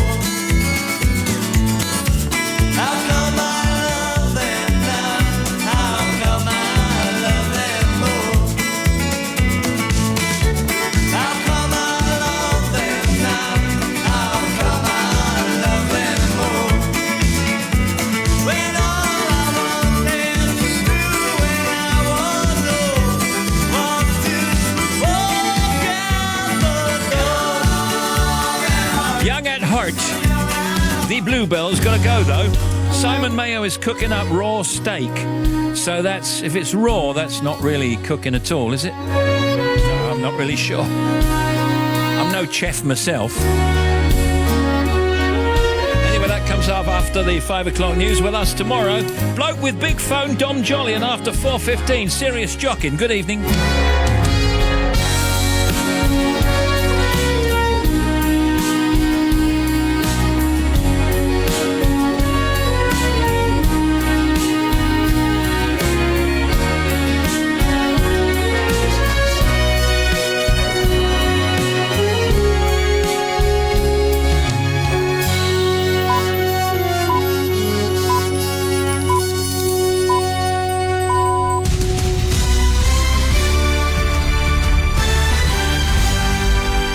BBC News at 5 o'clock. This is Adam Porter. The former director of the FBI, James Comey, has given dramatic evidence about his dealings with President Trump, accusing him of lying. A police officer who confronted the London Bridge attackers says he's sorry he couldn't do more to save people. Voting is continuing in the general election, with increased security at some polling stations. The former FBI director, James Comey, has accused Donald Trump's administration of defaming him and the FBI by telling what he called lies, plain and simple. Mr. Comey, who was sacked by President Trump last month, was giving evidence to the Senate's Intelligence Committee. He said he was very disturbed by what he perceived as the president's attempt to get him to drop an inquiry into the former National Security Advisor Michael Flynn. Mr. Comey disclosed that although Mr. Trump had consistently praised his performance, he felt the need to write full notes about their conversations. First, I was alone with the President of the United States, or the President-elect, soon to be President. I was talking about matters that touch on the FBI's core responsibility and that relate to the President-elect personally, and then the nature of the person. I was honestly concerned that he might lie about the nature of our meeting, and so I thought it really important to document. That combination of things I'd never experienced before, but it led me to believe I got to write it down, and I got to write it down in a very detailed way. The head of the British Transport Police has praised one of his officers who tried to fight all 3 knife men behind the London Bridge terror attack. The officer, who had only a baton for protection, was stabbed and seriously injured on Saturday night. The policeman has said he was simply doing his job and wishes he could have done more. The Chief Constable of the British Transport Police, Paul Crowther, said his colleague's actions were astonishing. He was on duty at London Bridge, came across some people who were under attack and rushed forward. Started off, it seems, engaging with one of the terrorists and then ended up literally fighting with all 3 of them. He certainly diverted them for some time. While he was engaged with them, clearly they weren't attacking other people. Voting is continuing in the general election. There's increased security at some polling stations. Here's our political correspondent, Rachel Byrne. Police say the increased security, in particular outside some polling stations, is to give people reassurance and to act as a deterrent. Forces say additional officers, some of them armed, are on duty. All the main party leaders have cast their votes. 650 constituencies are being contested by more than 3,000 candidates. When the polls close at 10 o'clock tonight, the results of an exit poll commissioned by broadcasters will be published, giving an idea as to how people might have voted. The first official results will come before midnight. Within the past few minutes, the Scottish Episcopal Church has voted to allow same-sex couples to marry in church. The decision means it's the only Anglican church in the UK to allow such marriages. The World Health Organization says more than 100,000 people have been infected by an outbreak of cholera in Yemen. Nearly 800 people have died from what the WHO calls a severe epidemic. The country's health and sanitation systems have been badly damaged by 2 years of civil war. Researchers say it might be possible to develop an alternative to antibiotics for treating diseases in pigs. A team at Leicester University have identified viruses that can be used to kill common infections. Here's our science correspondent, Palab Ghosh. Nearly half the antibiotics in Britain are used on farm animals, and so there's concern that antibiotic-resistant superbugs could develop on farms and go on to infect people. Researchers at Leicester University have come up with an alternative. It's a virus called a phage which kills infections. Trials on pigs are due to begin later this year. If they're successful, doctors can see if the phage virus can be used to treat people. The world's biggest plane maker, Boeing, has begun studying the possibility of using passenger aircraft that can fly without human pilots. The company says the elements for such technology are already available and testing could take place next year. A 13-year-old boy whose photo was among a group of missing people featured on Britain's Got Talent has been found. He saw his photo, which was shown during a performance by the Missing People Choir, and called his mother. The teenager, who hasn't been named at his family's request, is now back home and is said to be safe and well. In the city, the 100 share index closed down 29 points at 7,450. And the weather forecast, rain will continue in northern Scotland this evening and overnight. Further south, it will be mild with dry spells, but also a few heavy showers. Overnight, it'll fall to 13 Celsius in Cardiff and London, 12 in Belfast and 11 in Edinburgh. BBC News, it's 5:05. All right, thank you, Adam.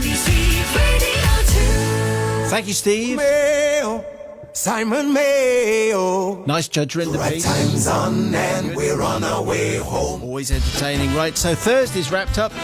What have you done in 3? These are the ones that I can use. Thanks for your control. Magpie eating cat food. There's a whole Channel 5 series there. Anyway, Sue, thank you very much for your observation. College welding tonight. There's Jerry. Cheltenham Science Festival, there's Donna. Always a fantastic event. Decadent pizza lunch. Thank you, Peter. Civic duty done, there's Greg. I think I'm allowed that one. But, you know, whatever. So many I can't use.